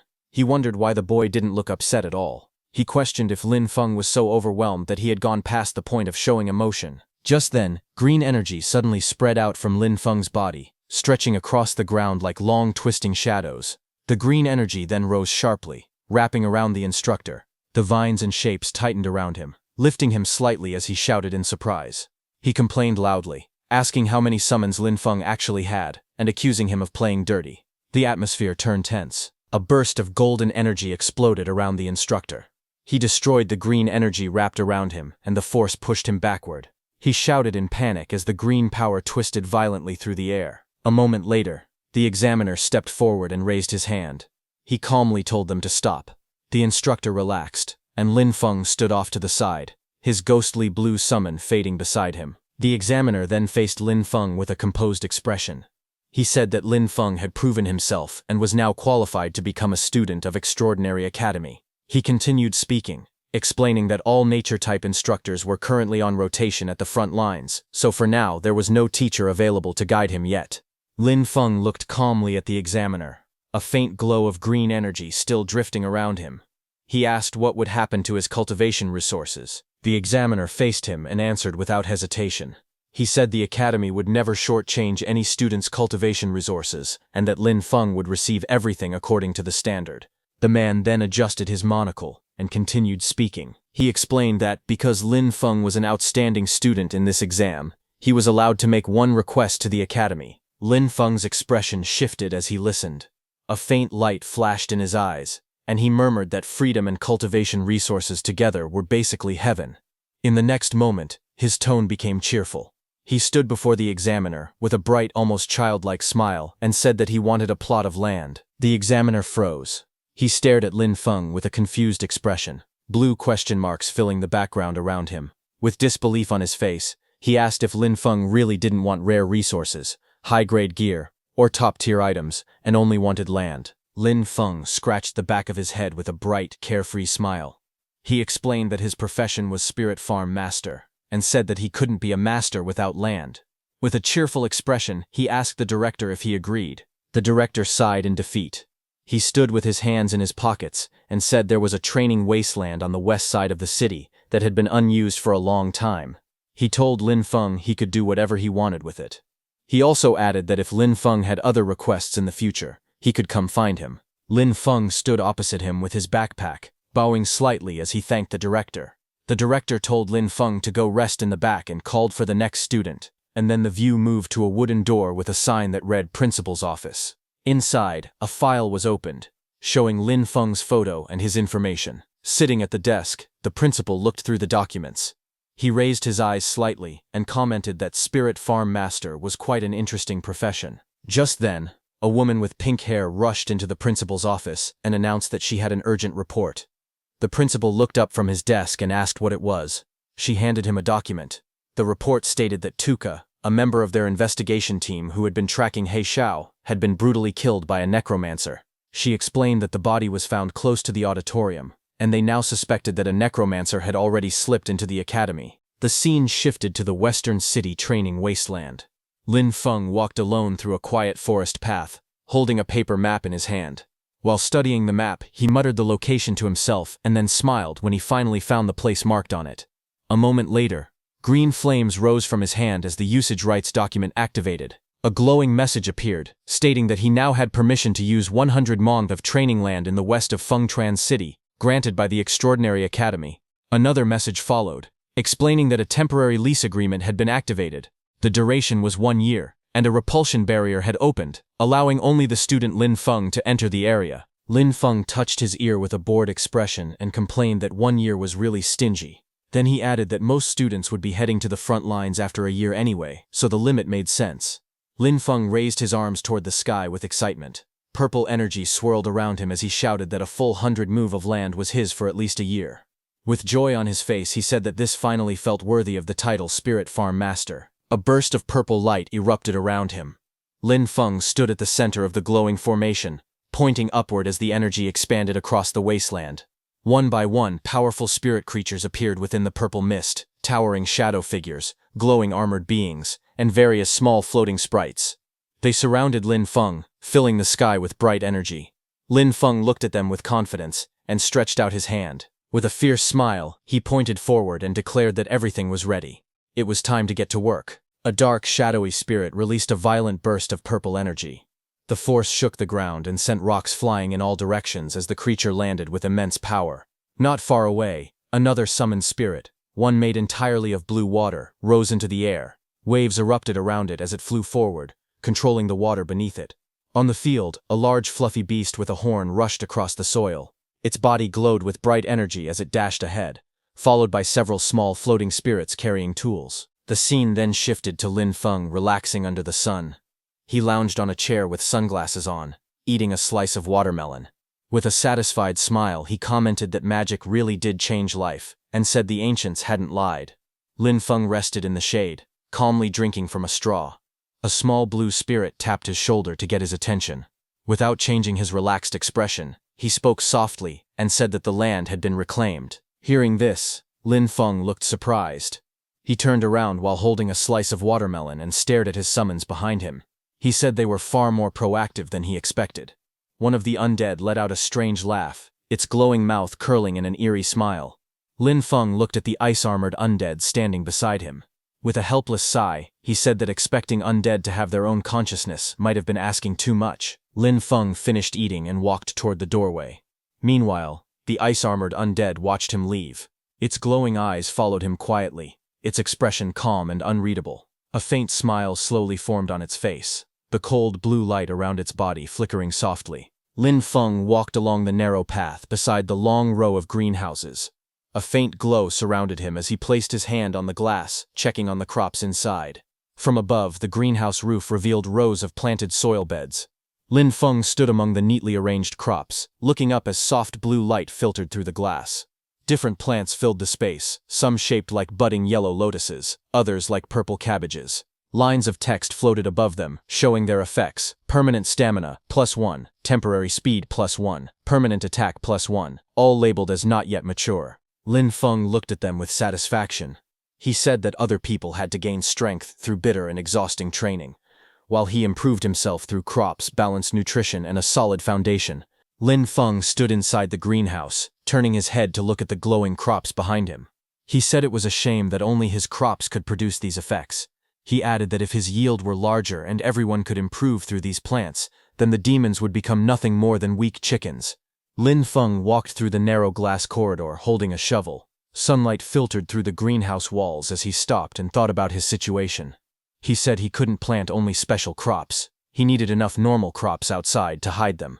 Otherwise, the strange plants inside the greenhouse would be discovered too easily. He tightened his grip on the shovel and said it was time to get back to work. One day later, the scene returned to the greenhouse under a bright blue sky. Inside the soil, a cluster of round potatoes sat packed together as Lin Feng used his tool to dig them up. Lin Feng stood beside the field with a shovel in hand. He faced the shadowy summoned figures beside him and demonstrated the motion, telling them to dig like this and instructing them to watch carefully. The shadowy helpers immediately followed his example, shovels in hand, digging quickly in a neat line. Seeing their work, Lin Feng smiled. He said that ever since he got these helpers, the speed of planting vegetables had increased dramatically. But suddenly Lin Feng shouted in surprise, asking what his helper was doing. One of the shadowy undead creatures held a potato in its hands, taking a bite out of it. Lin Feng leaned forward with a confused expression. The undead creature froze, startled as it looked up at him, still holding the half-eaten potato. A glowing system window then appeared beside it, showing its status. Undead lizard, level 6, temporary. Bone density temporarily increasing. Defense temporarily increasing. Lin Feng stared silently at the notification, looking down in thought. He thought that all of his undead lizards came from the dungeon, and the only difference was that this particular one had eaten a potato. Lin Feng then raised his hand to his chin, thinking seriously. A burst of realization formed in his mind as he wondered if the original crop effects could also work on undead creatures. In the days that followed, Lin Feng continued running systematic experiments. He carefully recorded how different crops affected the undead he controlled. However, he was not aware that someone was watching his field. A shadowy figure with glowing red eyes stood in the darkness outside the farm, staring toward the sheds. Under the moonlight, he muttered to himself that the place looked bizarre. He noted that several structures weren't there the last time he had been spying on the area. He crouched forward and looked again, repeating that those things definitely hadn't existed before. Then his expression hardened. With a smirk, he drew a sharp blade and scoffed that a paper-thin wall like that would fall apart with a single slash. He paused after seeing something else inside. Only one person seemed to be there. That made him wonder if it was some sort of trap. He called the situation interesting. Meanwhile, inside, Lin Feng lay relaxed in a hammock, unaware of the intruder who was now watching him from the shadows. As the intruder crept across the rooftop in the dark, moving closer to the greenhouse, suddenly the ground beneath him cracked. A sharp impact struck the edge of the roof, forcing him to jump back in surprise. He landed and sprinted forward, but more blows slammed into the concrete, sending chunks of rubble flying everywhere. The man dropped low, bracing himself as the ground shattered around him. A moment later, something burst upward from beneath the debris. A round creature with a glowing red stalk rose into view, its body swelling with energy as it pushed through the broken stone. The intruder glanced toward it, only to face a sudden explosion. Rubble and flames erupted outward as the creature launched an attack, forcing him to dash aside while the blast tore through the rooftop. The blue-haired intruder narrowed his eyes with a smug smile. He looked completely confident as he mocked the defenses around him, saying that this level of protection could never stop him. He charged forward and kicked through the round creatures blocking his path. As his foot struck them, red liquid splattered out, and more of the creatures burst open under the impact. Suddenly, his expression changed. Sweat formed on his face as he realized something was wrong. He gritted his teeth in panic and shouted in frustration. A massive chain of explosions erupted beneath him. Bright yellow flames burst outward, scattering debris and red bursts through the air as the detonations consumed the entire area around him. As the blast faded, a strange green light rose from the darkness below. A glowing tree-like figure slowly appeared, its branches twisting like veins of light. The green glow spread across the space, and long streams of energy gathered around it. In the next moment, the figure began to change shape. The branches wrapped together, forming the outline of a woman made entirely of green light. Her hair flowed like living vines, moving with the energy surrounding her. The man burst through the smoke, cursing under his breath. He shouted in frustration, saying he wouldn't have come back a second time if it wasn't to gain the Grand Duke's trust. He lowered his body and charged forward through the thick dust. His face twisted in anger as he raised his blade. Blood marked his cheek, but his grip tightened. He growled that once he chopped the creature into pieces, he wanted to see if it could still explode. He swung down with full force, his body glowing with power. Blue energy trailed behind his movement as vines and explosions burst up from the ground beneath him. Then his expression changed. He stared ahead in shock as he noticed something strange. He realized the monsters carried traces of an undead aura. Confusion and alarm filled his face, while purple light flickered beside him. He remembered that the Elder had told him that on this scouting trip to Fengchuan City, his main mission was to find the Necromancer He Xiao. He explained that He Xiao had disappeared right after their last contact, even though he had made a deal with their clan. But now, seeing traces of undead energy from here, he realized this location was actually He Xiao's hiding place. Confusion crossed his face as he wondered why He Xiao was hiding here and whether he had betrayed their clan. He continued walking forward with a knife in hand. Purple mist drifted around him as he muttered that He Xiao had no shame when it came to his immortality techniques. Finally, he looked up toward the moonlit sky and decided he shouldn't stay in this place any longer. Finding He Xiao was what mattered most, so he jumped away from the area. The next day, Lin Feng stepped out of the building with a hoe over his shoulder. He wiped his face and said that he had already catalyzed and fertilized most of the plots yesterday. He added that he only needed to take care of the remaining areas. But when he saw his field, his expression suddenly changed. Sweat ran down his face as he looked toward the distance in shock. He rushed forward and saw a collapsed greenhouse surrounded by broken rocks and shattered ground.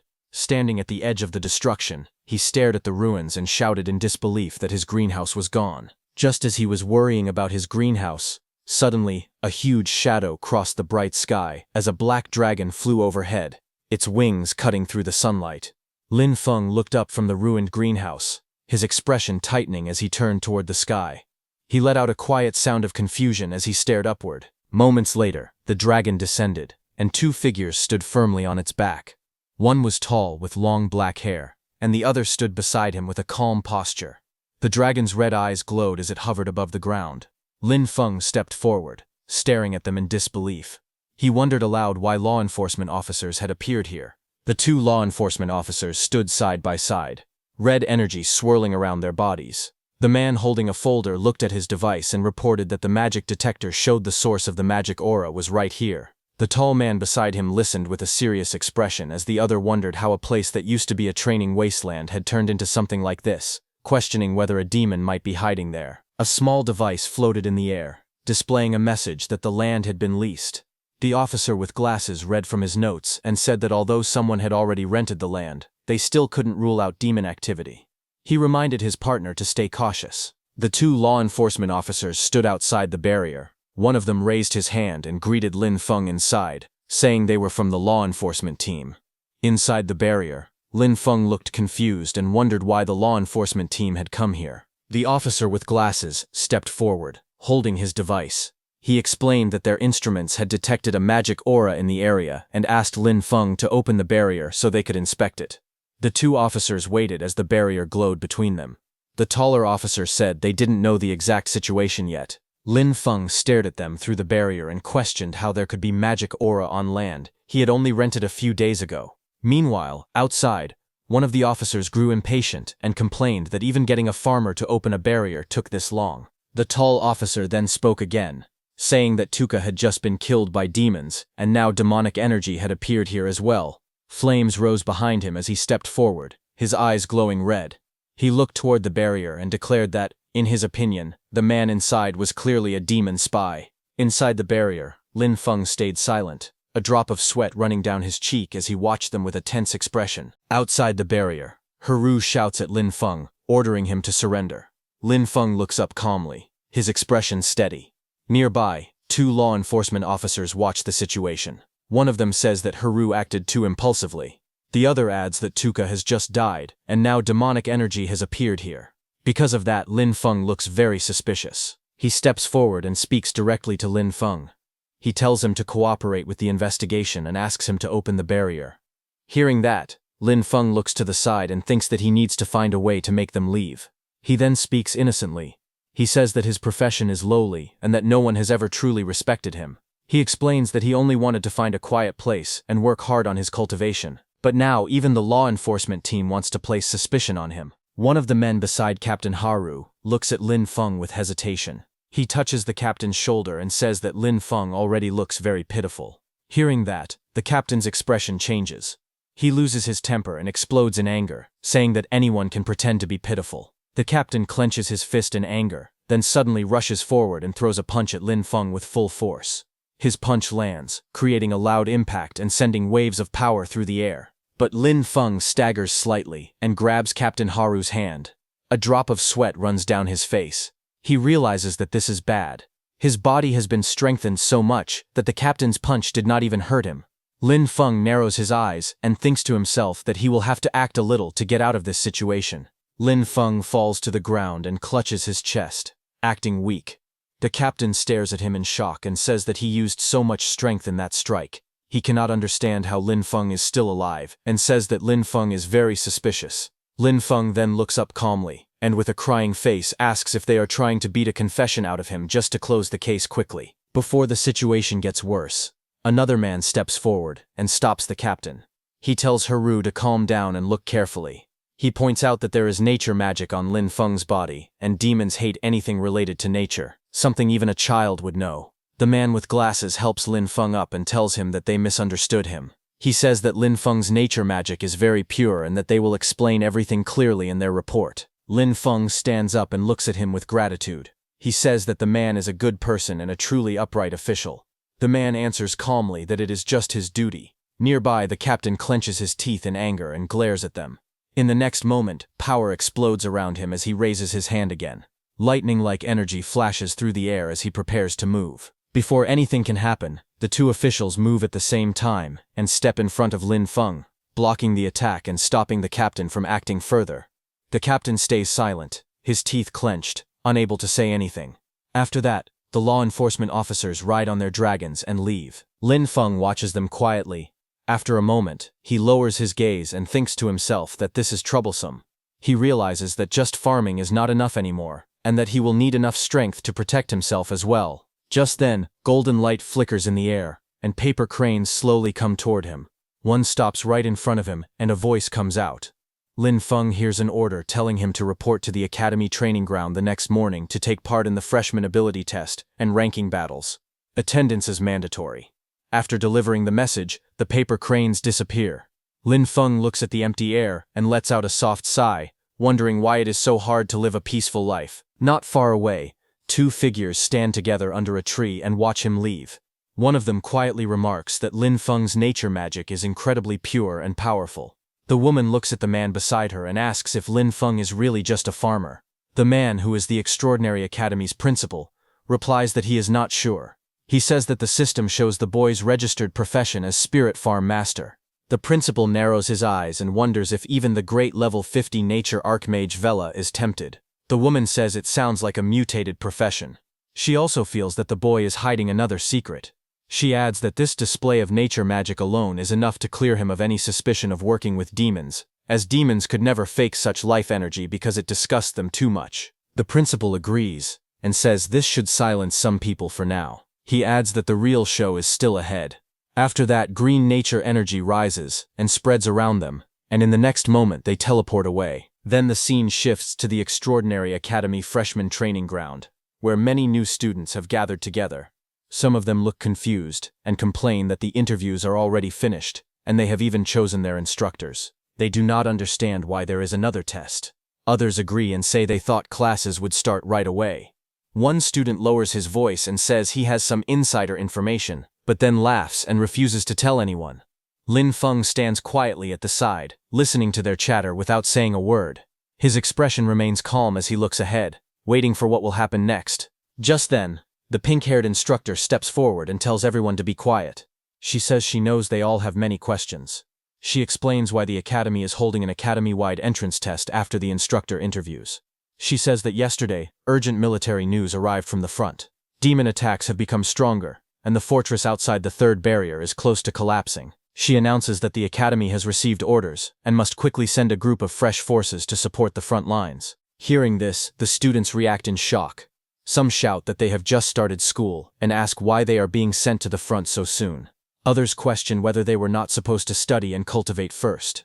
The instructor speaks coldly and says that when a nest is overturned, no egg survives. If the fortress falls, the demon army will march straight toward Fengchuan City. She asks if anyone really thinks they will still be able to cultivate safely then. She ends by saying that this is not a request, but a conscription. In humanity's time of crisis, no one can stand aside. Meanwhile, a pink-haired student stands among the crowd with a young boy beside her. The boy looks up at her and tries to speak, calling her sister, but hesitates.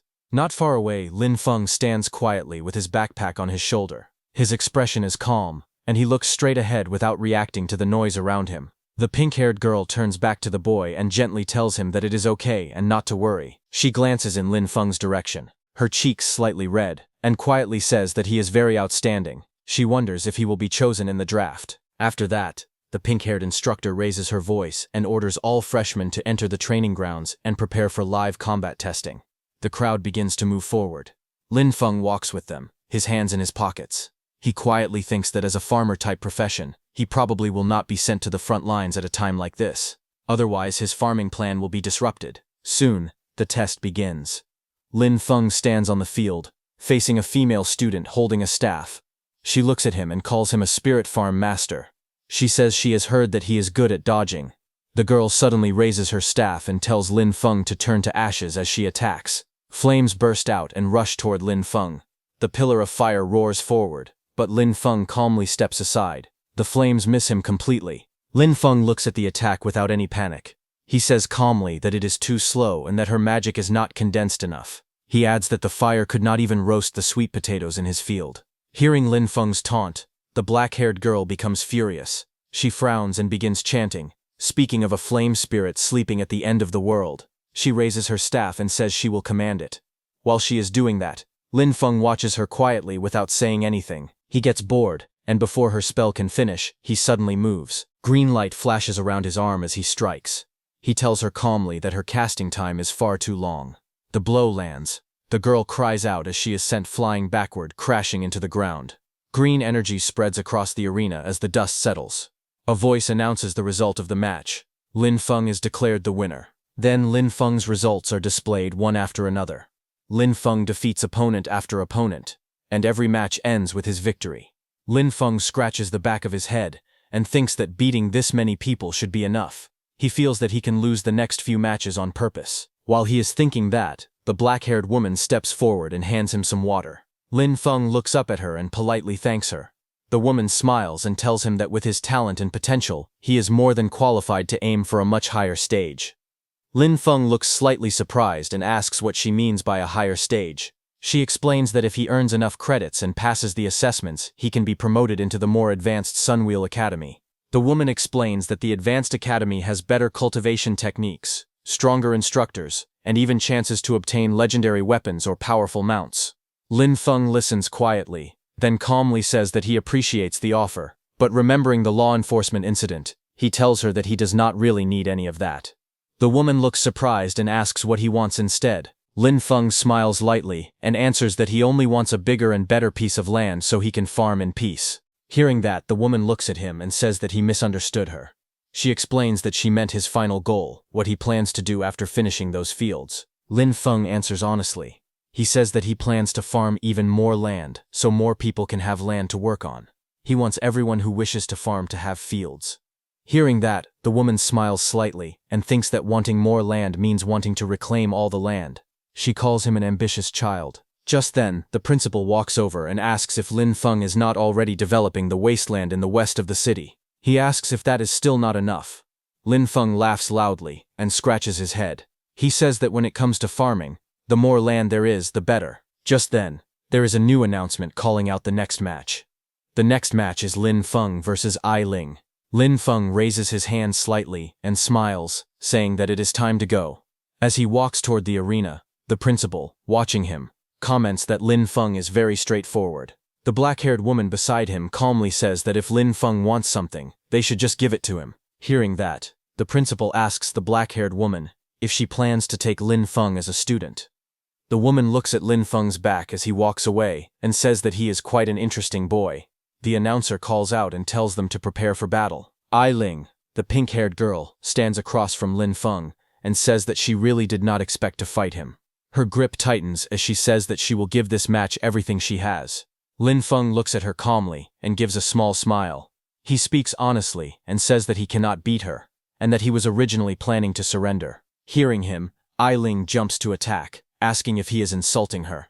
Lin Feng looks at her and calmly questions her choice. He says that she went straight into her second phase at the start and asks if that is really how she wants to fight. Then Lin Feng also makes his move and swings his hand, sending green strikes toward her. Immediately, green vines burst out and wrap tightly around Ai Ling's body, trapping her movements. Ai Ling grits her teeth and swings her leg like a blade, cutting through the vines and breaking free. The black-haired woman watching the fight looks shocked and says that a student below level 10 should not have magic this pure. The principal agrees, saying that the first time they saw it, they were shocked as well. The black-haired woman calmly says that even someone who has reached level 80 on the nature path does not have magic this pure. She says that Lin Feng's future achievements have no limits. On the battlefield, Ai Ling releases a powerful attack, but Lin Feng stands calmly behind massive green vines that block everything. The two observers agree that talents like this are extremely rare. With the right teacher guiding him, his growth will be terrifying. After watching for a moment, the woman makes a firm decision. She says that she has decided to take him as her teacher. Hearing that, the principal looks at her and says that it would not be bad if she became Lin Feng's instructor. However, he suddenly pauses and says that she said it backward. The woman looks at him seriously and says that she did not misspeak. She explains that she wants to take Lin Feng as her teacher. The principal turns to her in shock and asks if demons have burned her brain or something. The woman smiles calmly and replies that even if that were true, she still wants to become Lin Feng's disciple. At the Extraordinary Academy's freshman drill grounds, the arena explodes with movement. Lin Feng and Ai Ling clash in a whirlwind of blue energy. Their bodies spin through the air as the force of the attacks shakes the entire platform. Ai Ling charges at him with incredible speed, her weapon striking the ground hard enough to crack the stone. Lin Feng narrowly dodges, the air bursting around them. In the middle of the fight, Lin Feng stays calm. He thinks that he has already shown enough of his strength. He decides that he should pretend to be weak and then admit defeat. But then a voice echoes across the arena. It warns Lin Feng that if he keeps slacking off, the academy will take back the land in the west of the city and use it for something else. Hearing this, Lin Feng slowly turns his head and looks back. The one who said that was none other than the principal. Lin Feng's expression changes as a spark of blue light flashes in his eye. He refuses immediately. In his mind, he shouts that they cannot take back his land. Absolutely not. That land is everything to him. Ai Ling's eyes widen as she watches Lin Feng. She feels his aura shift completely. Before this moment, he had only been defending calmly, letting her attacks come to him. But now, she can tell he is finally starting to fight seriously. Green light bursts around Lin Feng as he moves his arm. Energy gathers at his palm like a swirling storm, glowing brighter and stronger with every passing second. His expression is focused and sharp. Across the arena, Ai Ling steps back. Flames burst from her body as she prepares her strongest spell. Fire wraps around her arms, her staff, and even her legs, rising higher and hotter as she begins chanting. She thrusts her weapon forward, and a massive ball of fire erupts from her magic. The fireball shoots across the battlefield with explosive speed, lighting up the entire arena and tearing into the ground as it travels toward Lin Feng. But before the fireball hits, Lin Feng rushes toward it without slowing down at all. His green energy splits the explosion apart, creating a path straight through the flames, shaking the arena and sending debris flying everywhere. Dust and flames rise in a huge explosion. Lin Feng leaps forward with power exploding from his body. Green light surrounds his fist as he jumps at Ai Ling. He shouts one line as he throws his punch, telling her to take his serious punch. His fist, glowing with pure green energy, drives forward toward Ai Ling with force great enough to shake the arena. Ai Ling's eyes widen in shock as her head jerks back from the blow. She gasps loudly, stunned by how strong the punch is. She shouts in disbelief, saying that the power he released is incredible. But right before hitting her, Lin Feng stops. He lands gracefully and smiles at her. His expression is calm and relaxed, as if the fight had never been difficult for him. He tells her softly that she let him win. In the audience, the students stare at him with their mouths open. One of them shouts that Lin Feng, the farmer, must have been hiding his true strength all along. Another student compares himself to Lin Feng and says that he is the one who looks like a farmer now. That woman with bright green eyes watches with excitement. She points out that Lin Feng's control over the power of nature is extremely rare. She says he commands it as easily as moving a finger, and that his mastery is close to the very origin of nature's power. Then Lin Feng stretches his hand toward Ai Ling as the announcement rings out clearly. The winner is Lin Feng. After the match ends, Ai Ling stands with Lin Feng's help, her cheeks flushed. She gently holds his hand and looks up at him with admiration. She tells him that he is strong and that she accepts her defeat completely. Lin Feng looks down at her calmly. He tells her that she is the one who is truly strong, and that he only has a lot of physical strength, nothing more. After saying that, Lin Feng lets out a sigh of relief while sweating nervously. In his mind, he mutters that he almost had his land taken away, and that things were dangerously close. Suddenly, the principal appears behind him in a cheerful tone. The principal pats Lin Feng proudly on the back and says that he did well, this is how he should be acting. Lin Feng bows his head slightly and thanks the principal for showing mercy during the evaluation. The principal waves his hand and tells him to keep working hard. He says he is looking forward to watching Lin Feng grow stronger. As the principal walks away, a mischievous smile forms on Lin Feng's face. In his mind, he grumbles that the old man dared to threaten him with his land. He quietly tells the principal to just wait. As Lin Feng walks away from the training grounds, he mutters under his breath with an annoyed expression. Behind him, that green-eyed woman walks toward a tree. Lin Feng rubs the back of his neck, deep in thought. Behind him, the woman moves behind the tree, and suddenly there is an explosion of white fog. The next second, the woman comes out with a new appearance. She then approaches Lin Feng. She turned into a girl with long green hair. She wore a green dress, and her bright green eyes sparkled with excitement. She stopped in front of Lin Feng, and with a cheerful smile, she called out to him.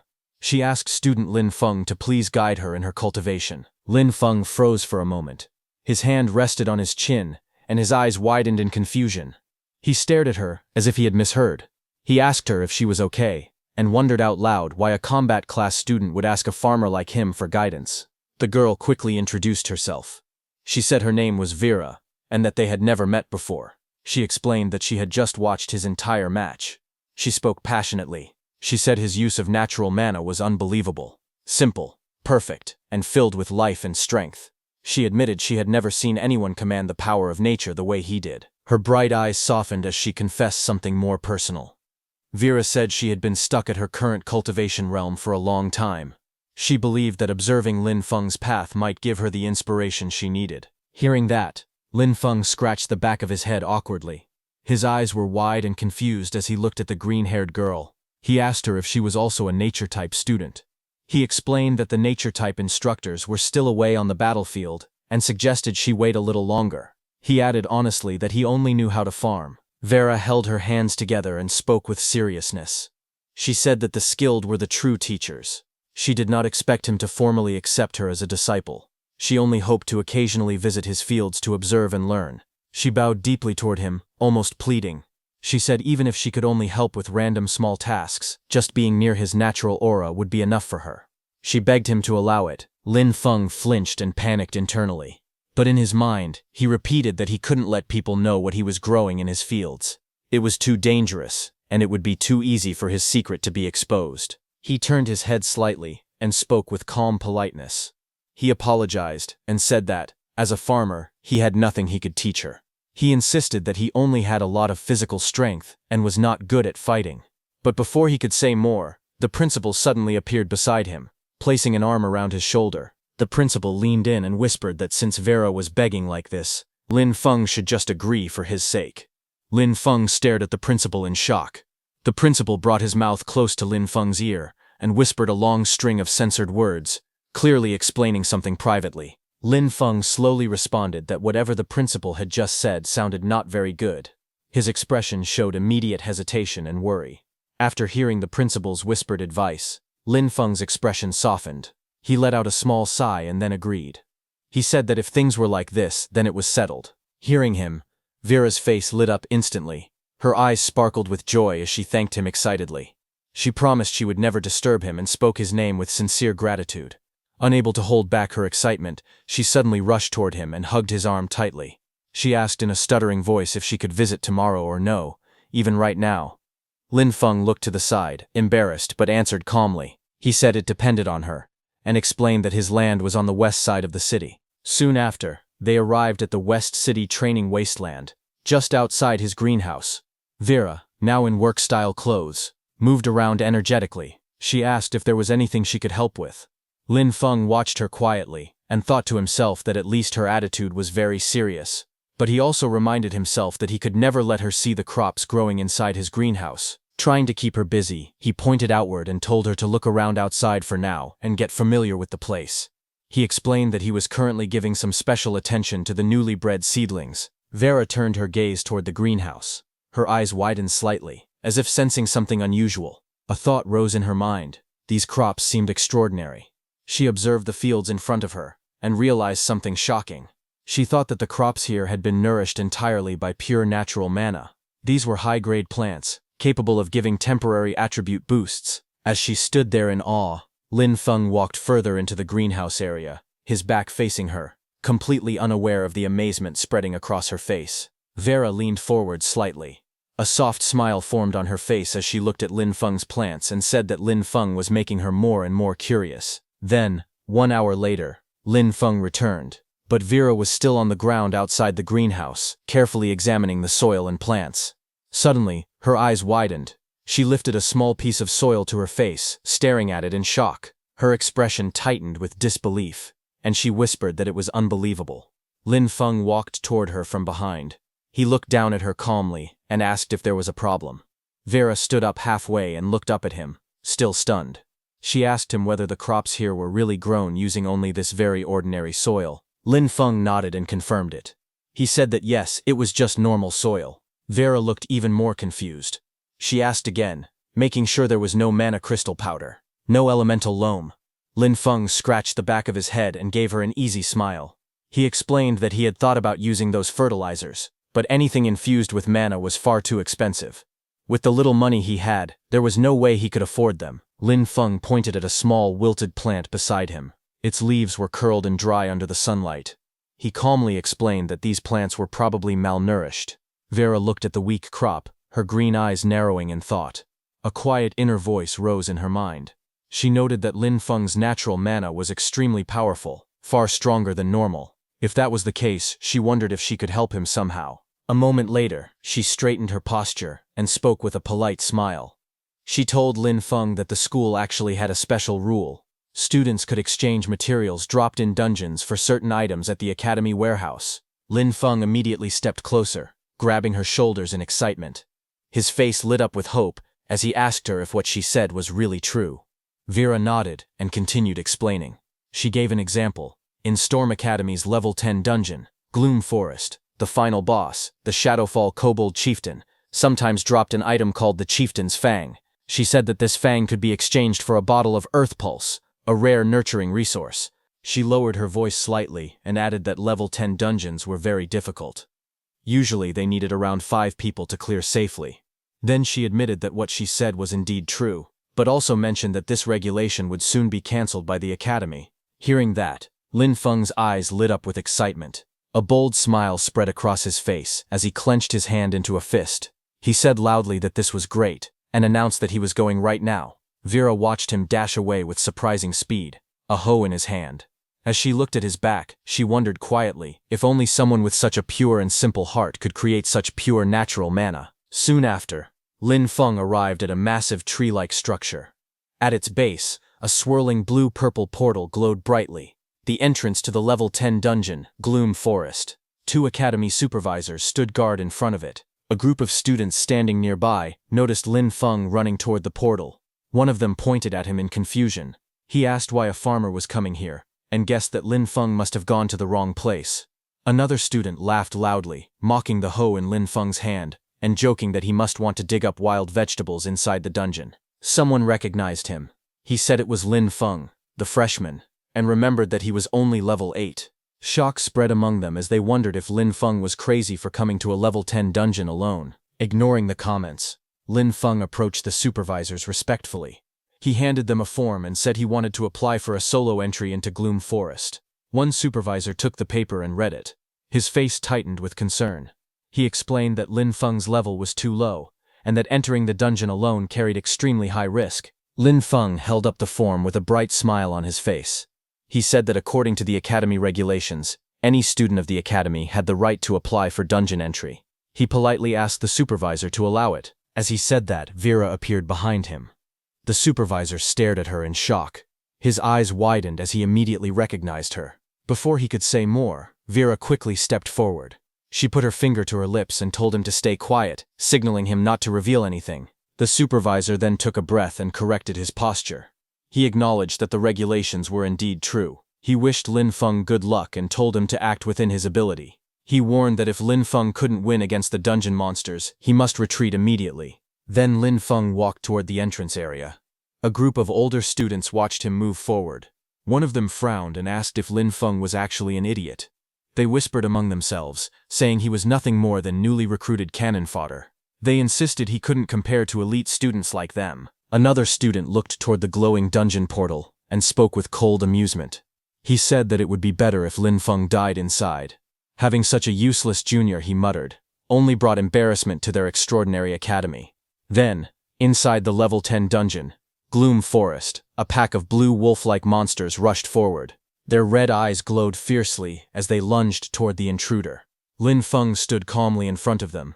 He called out to his undead companions, telling He Qi and Yu Ye to clear the way. He ordered the others to follow behind and push straight through so they could finish the dungeon quickly. A flash of bright blue light burst ahead. He Qi, covered in glowing markings and swirling energy, charged into the monsters. His figure moved like lightning as he captured all the wolves and water bubbles. Behind him, Yu Ye appeared in dark armor, his body surrounded by a black aura. He swung his weapon fiercely as the wolves threw themselves at him, but none of them could slow him down.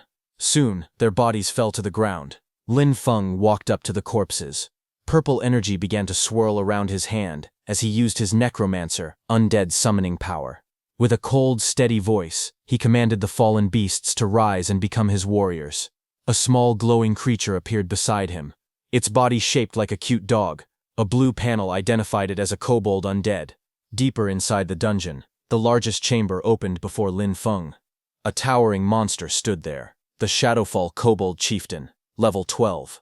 The creature was massive, with long claws, sharp fangs, and red streaks of energy running across its body. Lin Feng looked up at the boss monster without fear. He placed one hand in his pocket and spoke casually. He said this was the final boss, but it didn't seem like much. It looked like this dungeon wasn't anything special either. Lin Feng yawned lazily and told his undead team to go straight for the target, as if the final boss wasn't worth his effort. Ahead of him, the massive Shadowfall Kobold Chieftain raised its glowing weapon high into the air. The boss monster let out a furious roar as it swung the blade downward with full force. But before the attack could land, He Qi, covered in black and purple flames, charged in. His body glowed with dark patterns as he struck the monster head-on. Purple, lightning-like energy burst from his attack. He Qi slammed into the Kobold Chieftain with overwhelming strength. The impact created a huge purple explosion. The force blasted through the dungeon chamber, sending shockwaves in every direction. The ground cracked, stones flew, and the air shook as the explosion blew the chieftain backward. A bright blue shockwave followed, sweeping across the entire battlefield and kicking up debris. A system panel appeared above the scene. It stated that the Shadowfall Kobold Chieftain had been defeated. Lin Feng gained experience, and his level increased to 9. The panel also showed that he had obtained one item, Chieftain's Fang. Below the notification, the chieftain's body lay motionless on the ground, surrounded by glowing drops of loot. Then another system window appeared. It stated that a summonable undead unit had been detected, but the level requirement was too low. It also said that Lin Feng could not convert the Shadowfall Kobold Chieftain into an undead summon. Another blue system panel appeared. It displayed the progress of Death F2A, glitch, showing that the progress bar had reached 10%. Lin Feng looked at the notification with a calm expression. He quietly concluded that he still could not summon monsters stronger than his own level. He said it was a pity that the boss could not be revived as an undead, but he noted that his goal for this dungeon had already been completed. The chieftain's fang began to glow with a strange blue and black energy, as if reacting to his system. Lin Feng said that since he had obtained the fang, he would go back to exchange it for fertilizer. After that, he turned around and walked toward the swirling blue portal behind him. His figure stepped into the spinning light as he left the dungeon. Outside the entrance of the level 10 dungeon, Gloom Forest, a group of people waited near the glowing portal, standing on the sandy ground as Lin Feng returned from inside. At the Academy's exchange station, an officer called Vera Lord and asked her if they really had to follow the rules and exchange the item for Lin Feng. He explained that the front lines were in an emergency, and that their combat class resources had already been distributed. But Vera calmly reassured him. She said it wasn't a combat resource at all, it was just soil fertilizer for nature-type classes. Hearing that, the officer in the suit confirmed that they had plenty of that in stock. As he spoke, a system window appeared. It showed the updated dungeon record for Gloom Forest. It stated that the solo first clear had been achieved by Lin Feng, and his evaluation was SSS. He received the special reward, 1 heroic spirit fragment. Just as the message appeared, Lin Feng stepped through the glowing portal with a relaxed expression, as if he had just taken a walk instead of clearing a dungeon alone. Nearby students stared in shock. One girl shouted that the heroic spirit fragment was a rare treasure that could strengthen someone's soul origin and increase their class potential. She could not believe he had obtained such a legendary reward. Several boys erupted in anger. One accused Lin Feng of cheating. Another insisted that he must have used illegal items or abused a dungeon bug. More voices joined the crowd. They demanded a strict investigation and wanted all his rewards taken back, especially the heroic spirit fragment. Others shouted, saying he didn't deserve it. Standing behind them, Vera touched her lips with a thoughtful smile. She softly admitted that she had expected Lin Feng to fight through the dungeon at least a few times. She hadn't imagined he would clear it in a single attempt. All the students and instructors surrounded Lin Feng, deciding to confront him directly. Lin Feng looked at the angry crowd surrounding him. With a tired expression, he asked who he had managed to offend this time. At the entrance of the level 10 dungeon, Gloom Forest, Lin Feng stood surrounded by several students who watched him with dark, hostile expressions. Their faces were tense, clearly still upset about his earlier dungeon clear. Lin Feng approached the instructor calmly. He held the chieftain's fang in his hand and explained that, according to school rules, he was here to exchange it for resources. Before the instructor could answer, one of the angry students stepped forward. He shouted that Lin Feng's rewards were obtained through cheating and should be confiscated. The instructor, however, remained composed. He raised a finger and stated firmly that the rewards came from the dungeon itself, and the academy had no authority to take them away. Another student then stepped out from the group. With a confident expression, he announced that he was willing to challenge Lin Feng in a resource wager. Lin Feng glanced at him, puzzled. He asked what a resource wager was. A student explained that it was essentially a dungeon speedrun competition. With teachers supervising both sides, the two challengers would enter the dungeon separately and see who cleared it faster. The winner would take all rewards from both participants, while the loser would lose everything. The explanation caused murmurs among the surrounding students. The instructor turned to Lin Feng and asked if he was willing to accept the wager and bet against the challenger. Lin Feng shook his head lightly. With a bored expression, he said there was no benefit in doing so, and the whole thing sounded dull to him. The instructor looked surprised and unsure how to respond, while the students behind the challenger stared with frustration, clearly expecting Lin Feng to accept. The student wearing a headband looked angry and was sweating. He clenched his teeth as he spoke. He announced loudly that, in that case, what if he added a blueprint for the Lamp of Nature? Hearing that, Vera got close to Lin Feng and told him that he must get that Lamp of Nature blueprint.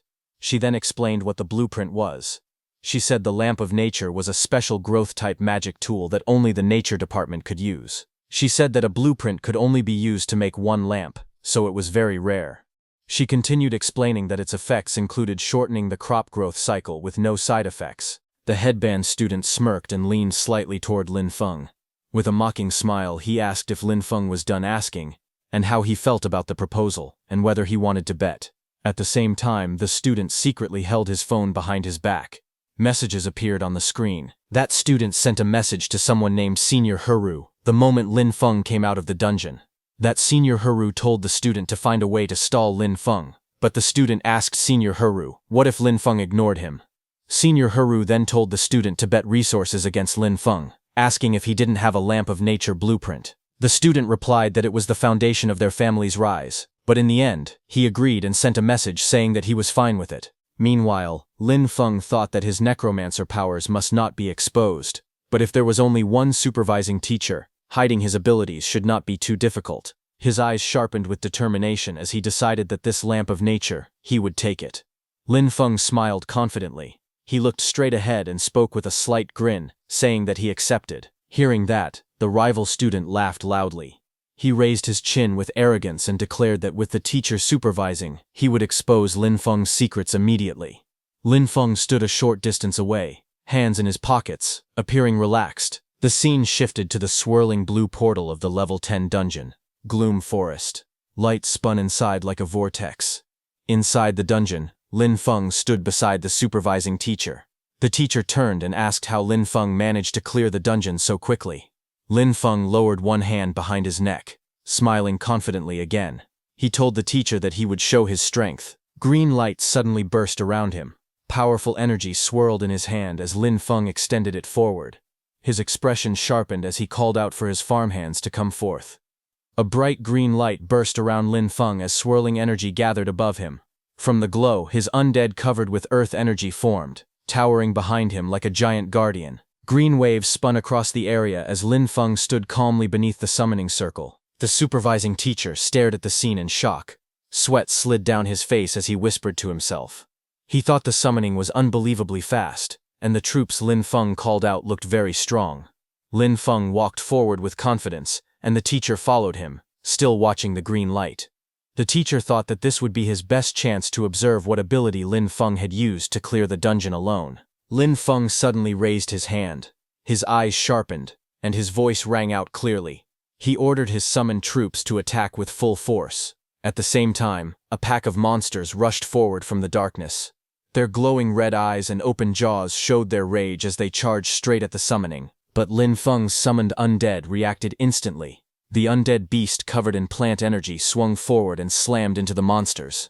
Its glowing body crushed through the pack, pushing them back with overwhelming force. The undead bear moved through the light, its hands pushing out powerful attacks. Every strike created another sharp flash, lighting up the dungeon with green sparks. Then He-Chi walked into the swirling energy. Its face was expressionless under the hood, glowing faintly with green lines. He-Chi raised 2 fingers, and magic circles formed around its palms, gathering even more energy. A series of green bubbles erupted all at once. The attack struck the incoming enemies and shattered them instantly. The sound effects echoed through the forest as everything burst apart into pieces. He-Chi didn't stop there. It raised both hands, and released a wave of powerful green lightning. Its attack shot forward like a beam, smashing into the ground ahead. Rocks flew into the air, and the ground cracked under the impact. Pieces of stone scattered everywhere as the blast landed with tremendous force. The teacher stood frozen, his eyes wide and his mouth slightly open. He looked shocked as he watched the scene before him. He muttered to himself that it had taken less than a minute for Lin Feng to completely wipe out a kobold patrol squad of the same level. Cold sweat slid down the teacher's face. He stared at Lin Feng's power, unable to believe what he had just witnessed. In his mind, he wondered if this terrifying strength came from some special class, because the power felt far too overwhelming for an ordinary student. Ahead of him, Lin Feng stood calmly in front of a pile of shattered glowing rocks, the remains of the defeated kobolds. Lin Feng turned slightly and spoke in a relaxed tone. He told the teacher that the kobold patrol squad had been cleared, and now he was preparing to clear the boss room next. Hearing that, the teacher's expression stiffened again. He almost couldn't speak as he followed Lin Feng with his eyes. Suddenly dark energy gathered in front of Lin Feng. A swirling purple and blue vortex began to open before him. Inside the twisting tunnel of the portal, something moved. A moment later, a dark figure shot out of the vortex at high speed. It was a large kobold warrior, its fur standing wildly, and its eyes glowing bright red. Its mouth opened wide as it roared, revealing sharp teeth. The massive kobold leaped straight toward Lin Feng. Lin Feng stood at the front and gave orders with a calm but firm voice. He told the undead bear to raise its shield and move forward. He said everyone else should follow behind. He warned that if any kobolds tried to attack from the sides, they must strike back hard. The undead bear raised its shield, and a bright green explosion burst out from it. Green energy spread everywhere as Lin Feng's undead bear rushed forward. The kobold warrior with glowing red eyes leaped out of the shadows. It roared fiercely and charged straight at the green figure standing in front of Lin Feng. Little did it know that this was Lin Feng's warrior undead, Yue Ye. Yue Ye moved quickly. Its body flashed with swirling light as it prepared to attack. It swung its arm, and bright green power shot forward. Its punch landed directly on the chest of the giant kobold. The energy formed a wide, circular blast that pushed the monster backward with great force. The impact sent the kobold flying backward. Waves of energy spread across the ground, shaking the stones and blowing dust into the air. The teacher stared wide-eyed, his face filled with shock as sweat rolled down his cheek. He shouted that someone with such amazing war potential had to be reported to the principal immediately. Then green light spiraled across the battlefield, as Lin Feng stood at the center of the glowing vortex and called back all his summons. The teacher slowly walked forward, stunned by the sight in front of him. The monster's huge body lay lifeless on the ground, completely immobilized. Lin Feng stood calmly beneath it, surrounded by swirling green light. From behind, the teacher stood on a large rock, looking up at Lin Feng, who towered above him in the middle of the shattered battlefield. Lin Feng turned his head with a confident smile. He asked the teacher if he had finally proven himself. The teacher replied without hesitation, telling him that without a doubt student Lin Feng had proven himself. Later, the two of them walked side by side across the battlefield's broken ground. Lin Feng had his hands in his pockets while the teacher glanced at him from the side. The teacher then asked if student Lin Feng wasn't going out. Lin Feng said the dungeon's scenery was nice, and he wanted to walk around a bit longer. Hearing that, the teacher prepared to leave through the glowing portal. But before leaving, the teacher reminded him that the dungeon would reset 30 minutes after being cleared and told him to watch the time before stepping out through the portal. After the teacher left, Lin Feng walked toward the huge fallen boss lying on the stone floor. The giant beast's body was motionless. Lin Feng looked down at it and muttered that earlier, his level had not been high enough. He clenched his fist and wondered if things would be different this time. Then he stretched out his hand toward the corpse and used his Necromancer summon power. Immediately, dark purple energy burst from the ground. Lightning-like arcs wrapped around Lin Feng's arm as he knelt beside the beast. His eyes were steady and confident as he repeated the command. Arise! A purple silhouette began forming, rising from the creature's corpse. The shape slowly became clear. Glowing eyes, sharp fangs, and a huge beastly outline made of pure shadow and purple light. The monster's shadow form towered over Lin Feng, its presence powerful and overwhelming. The giant beast stared down at Lin Feng with glowing, violent eyes. Lin Feng stood straight with one hand in his pocket, looking up at the newly summoned creature without fear. Sometime later, at the dungeon entrance, soft blue light shone on the ground as footsteps slowly approached. Lin Feng walked out from the glowing portal, his hands casually in his pockets. The swirling gate behind him flashed with bright blue and purple waves. Outside, several students were gathered. One boy pointed in surprise and said that the fierce guy had finally come out. Another student looked worried and wondered if Lin Feng still held a grudge because he had jeered at him earlier. A group whispered nervously, deciding that they should leave together. Then the official standing beside Vera spoke with a serious voice, saying that in the name of the extraordinary, Lin Feng had proven himself. He then handed Lin Feng a small bag and a scroll. He said these were the rewards and compensation that rightfully belonged to him. Lin Feng raised his hands to receive them, silent but composed. After taking his rewards, Lin Feng looked around. His expression was calm and focused. Behind him, Vera stared at him in confusion. Vera got near Lin Feng with a bright smile and told him that the troublemaker from before had run away.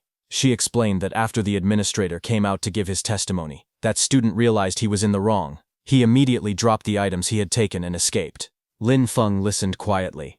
He reached into his pocket and pulled out the rewards he had just received. A small smile appeared on his face. Holding the container proudly, he said with satisfaction that it was fertilizer, and that today's trip had given him a full harvest. Lin Feng happily accepted the reward, grinning widely with delight. Behind him, the administrator secretly gave Vera something.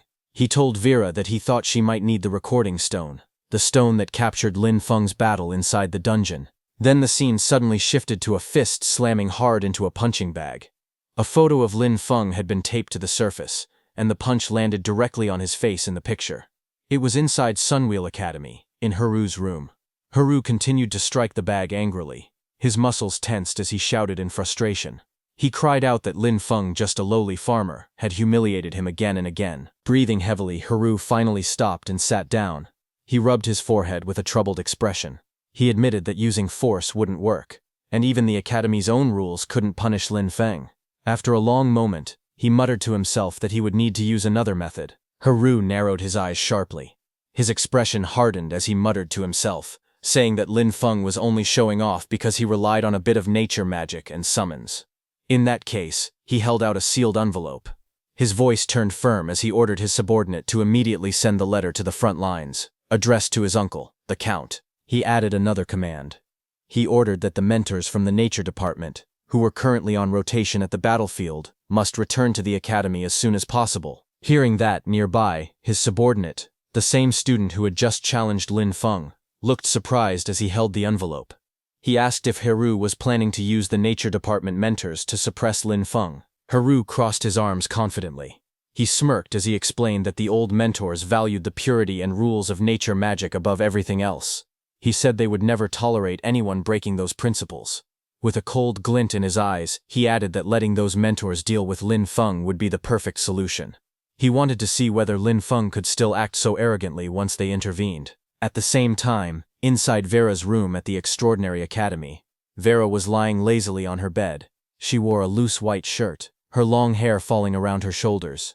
As she watched the recording crystal floating in the air, Vera suddenly sat up a little. Her eyes widened with surprise. She muttered to herself that the Lin Feng in the recording was simply a monster. His understanding of nature's power was so deep that it now looked completely instinctive to him. Even she, a top instructor, felt shocked. Vera pushed herself upright, her expression turning serious. She said that tomorrow she would write a letter, then quickly changed her mind. No, she needed to write it right now. Those old mentors out on the battlefield had to be notified immediately. They had to return at once. A small owl-like messenger creature appeared beside her, holding the sealed letter in its beak. She sent it flying out of the window with a soft command, watching it take off into the bright sky. Vera looked outside with a firm expression. She muttered that if those old geezers didn't return soon, their lifetime achievement awards would simply fly away. On the other hand, for several days in a row, Lin Feng stayed inside the dungeon without leaving. Deep inside the cave, he defeated the giant wolf monster with glowing red eyes again and again. The wolf monster lowered its head in frustration, but it couldn't do anything against Lin Feng. Soon after, a ranking screen appeared. Lin Feng's time was 10 minutes and 28 seconds, taking first place. Below him, several other times showed second, third, and more. All of them also belonged to Lin Feng. He had beaten the dungeon again and again, each run only a few seconds slower or faster. Outside the dungeon, other students watched him in shock and disbelief. One girl complained that Lin Feng cleared the dungeon solo and still moved so fast as if the place were his own backyard. Another student asked how many times he had run the dungeon that day. Someone answered lazily that they didn't even bother counting anymore. Another student sighed and said it was boring to watch Lin Feng endlessly grind dungeons. He said watching other people farm was more fun. A moment later, Lin Feng walked up to Teacher Chen, holding a box full of sharp wolf fangs. He smiled and said he wanted to exchange them for fertilizer. Instructor Chen looked at him seriously. He told Lin Feng that he had already earned enough credits to apply for a promotion. He said staying in the lower academy no longer made sense for someone like him, and suggested that Lin Feng apply to move up to the upper academy. Lin Feng was surprised to hear that. His eyes widened a little as he repeated the words he had just heard. He asked what it meant to be promoted to the upper academy. The instructor explained that the Extraordinary Academy was divided into two parts, the upper academy and the lower academy. He said the lower academy was meant to train basic talents, just like the Storm Academy where Lin Feng was studying now. The instructor continued. He said that Sunwheel Academy was where elites from all the lower academies gathered. That place was recognized as the Upper Academy, and once someone entered Sunwheel Academy, the rewards they could earn were far greater in both quality and variety than anything offered in the Lower Academy. He added that a place like that was exactly where a genius like Lin Feng should go. Lin Feng listened silently, his eyes narrowing thoughtfully. He quietly repeated the name, Sunwheel Academy, the Upper Academy.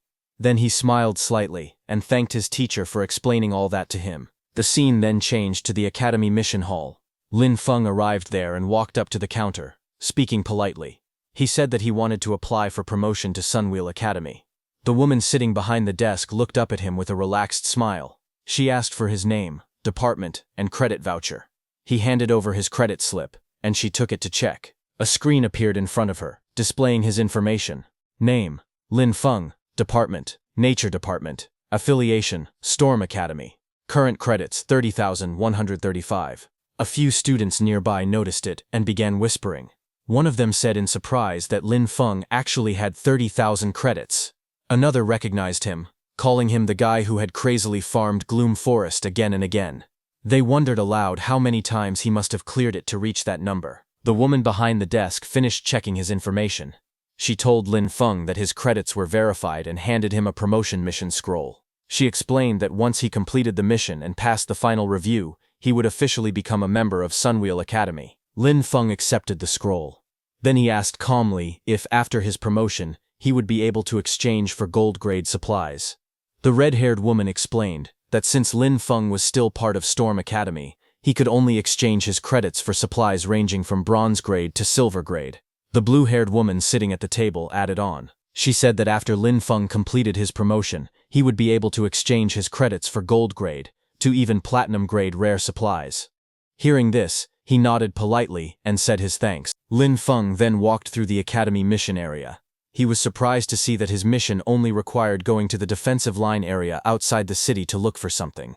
Lin Feng thought that the location was close to the manor, so the task shouldn't be difficult. However, before he headed there, he said he needed to pick up something first. Lin Feng then walked alone through the academy's bright corridors and open walkways. Light reflected off the white buildings as he entered a nearby room. Inside, an older man with a blunt, straightforward tone handed Lin Feng a glowing, star-shaped object. The man told him that although the Lamp of Nature was only a silver-grade item, its effects were not weaker than many gold-grade items. He warned Lin Feng to maintain it properly and be extremely careful not to let it touch or absorb necrotic energy. Lin Feng smiled calmly and thanked the senior for the reminder. His expression was relaxed and confident as he held the glowing lamp in his hand.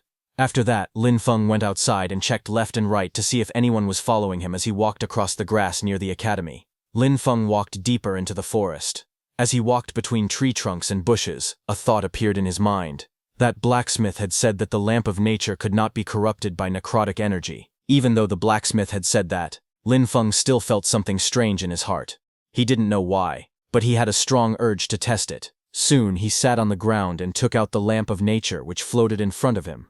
Soft green energy circled around the crystal lamp as Lin Feng watched quietly. He then extended his hand toward it, and a purple energy went toward it. The green nature energy of the lamp got mixed with the sudden purple necrotic energy.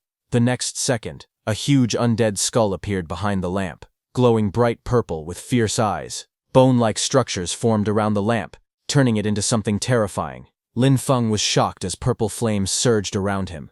He stared at the lamp closely. He then understood what had happened. The Lamp of Nature had completely changed. It had transformed from a nature-type item into an undead-type item. Lin Feng then infused natural energy into the lamp. The forest lit up with a bright flash of green light bursting through the trees. As the green energy calmed down, Lin Feng appeared sitting on the ground with the lamp returned to its green crystal form. He quickly hid the transformed item before anyone could notice. After hiding it, he immediately stood up beside the giant trees, brushing off leaves from his hair. He acknowledged that he was lucky. The item seemed to be sentient. By channeling nature-type mana into it, he could restore it to its original state as the Lamp of Nature. Otherwise, explaining its sudden transformation would have been impossible. The scene shifted to the outskirts of the city, showing the broad exterior of Lin Feng's farm. Inside the large greenhouse-like structure, Lin Feng stretched his arms upward as he hung the restored Lamp of Nature from a wooden beam overhead. Sunlight filled the place, casting warm reflections across his back. He stepped back afterward. His expression was calm as he examined the lamp now suspended high above him. Just as he did that, he looked at the vegetable fields outside. Rows of giant, healthy cabbages started growing very fast, illuminating the crops in soft, bright light. Lin Feng stood quietly watching this. He said that the power of the lamp of nature was truly terrifying. Even on the first try, it could make crops grow extremely fast.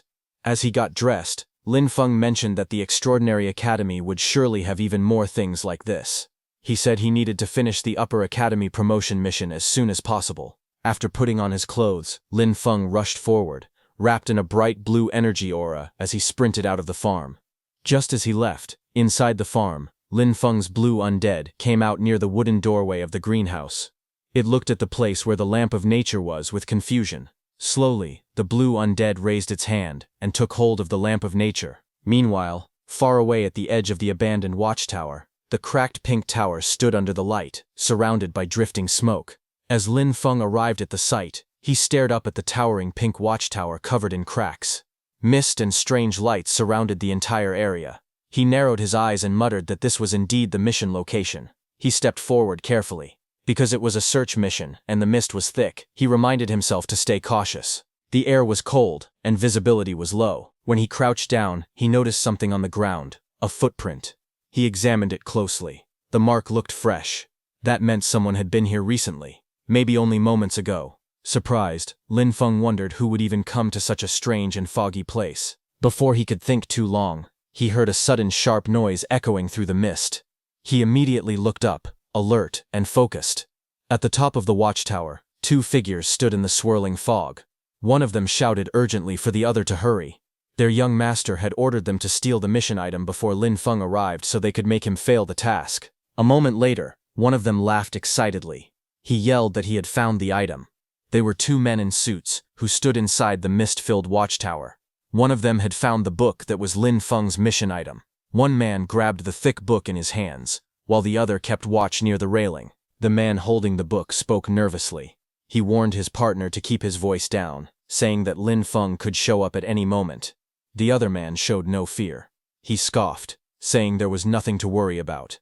When the time came, they could just burn the book using fire-type magic. The man with the book looked at him in disbelief. The standing man shrugged, tossing the book casually into the air.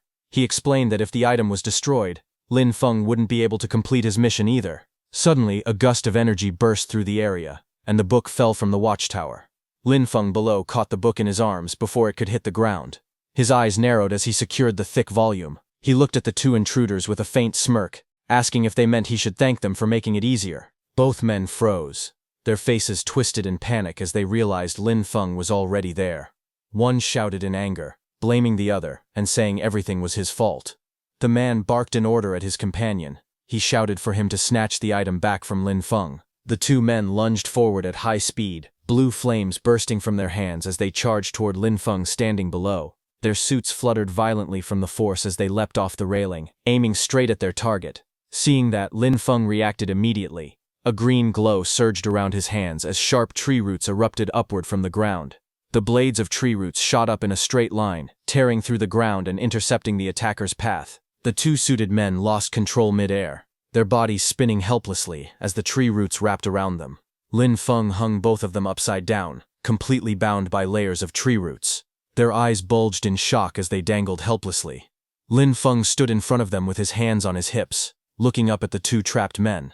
A calm but dangerous look rested on his face. He told them that they would now give him an explanation. He raised his head slightly as a faint smile formed on his face. The scene then shifted to Lin Feng's quiet farm just outside the city. It was dusk, and the soft orange light fell over wooden buildings and greenhouses. The air looked calm, but something strange was happening. Lin Feng tightened his fist in anger, realizing that it was Haru behind all that. As he continued walking, his thoughts raced. He didn't expect to run into that same person again. If things continued like this, his identity would eventually be exposed. He told himself he needed a plan. He had to think of something before it was too late. Just then, he stopped in surprise. His eyes widened at the sight in front of him. Standing near one of the farm structures was his blue undead, which was wearing a yellow construction helmet. In one hand, it held a small red flag. In the other, it gripped the glowing nature lamp. Behind it, Lin Feng's undead bear was pulling a wooden cart full of logs. Several small undead rabbits and lizards crawled around on the ground. They acted like farm animals being guided by the blue humanoid undead, who looked like a supervisor. Lin Feng stood still, staring at the bizarre scene, the sunset reflecting off everything like a dream turning into a nightmare. He rubbed his eyes to see if he was seeing it right. Seeing the scene in front of his eyes, a surprised smile appeared on his face. He muttered to himself with excitement that it was fully automated. Meanwhile, inside Hiru's room, the atmosphere was tense. One of Hiru's subordinates bowed respectfully and gave his report. He said that they had already sent people to search the watchtower. They didn't find the two missing men, but traces of their mana were discovered at the scene. He explained carefully that there was a high chance the two men were already dead.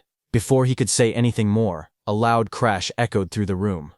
Hiru, shirtless and furious, had slammed his fist into the wall. Pieces of the wall crumbled and fell to the floor. His muscles were tense with anger as he shouted at his subordinates. He called them trash, saying none of them could handle even a small problem. The subordinate stood frozen, too afraid to speak. Hiru turned, rage burning in his eyes. His jaw tightened. He muttered Lin Feng's name as he clenched his teeth. Hiru looked out the window, holding a cigarette between his fingers. Anger slowly rose in his mind as he thought that Lin Feng had actually dared to kill his people. He looked back and gave a direct order.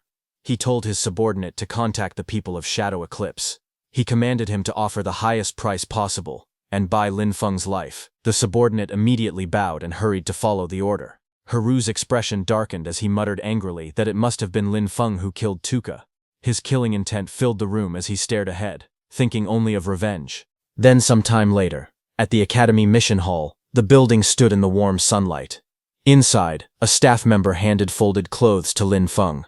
The man congratulated him on officially becoming a member of Sunwheel Academy, and wished that he would always walk on the path of seeking truth. Lin Feng smiled as he accepted the uniform. The man told him that these were his new uniform, and his new student nameplate.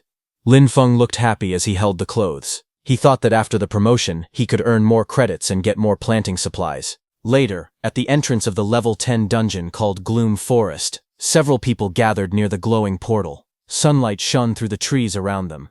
Lin Feng took out his new nameplate and showed it to verify himself. Then he walked up to the dungeon entrance and spoke to the staff member.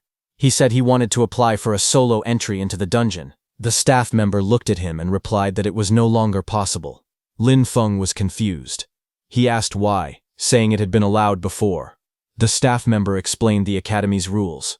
According to the regulations, to preserve enough promotion resources and opportunities for lower house students, upper house students were no longer allowed to challenge level 10 and other low-level dungeons. Hearing this, Lin Feng froze in shock. Sweat ran down his face as he asked why he couldn't grind dungeons anymore.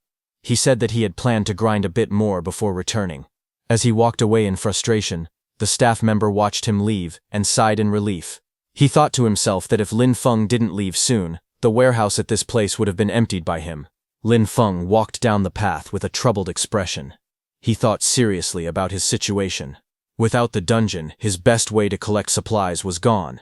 He wondered what he should do now. Just then, someone approached him and asked if he was the newly promoted junior brother Lin Feng. It was a tall man with short hair and a cigarette in his mouth who stood in front of him.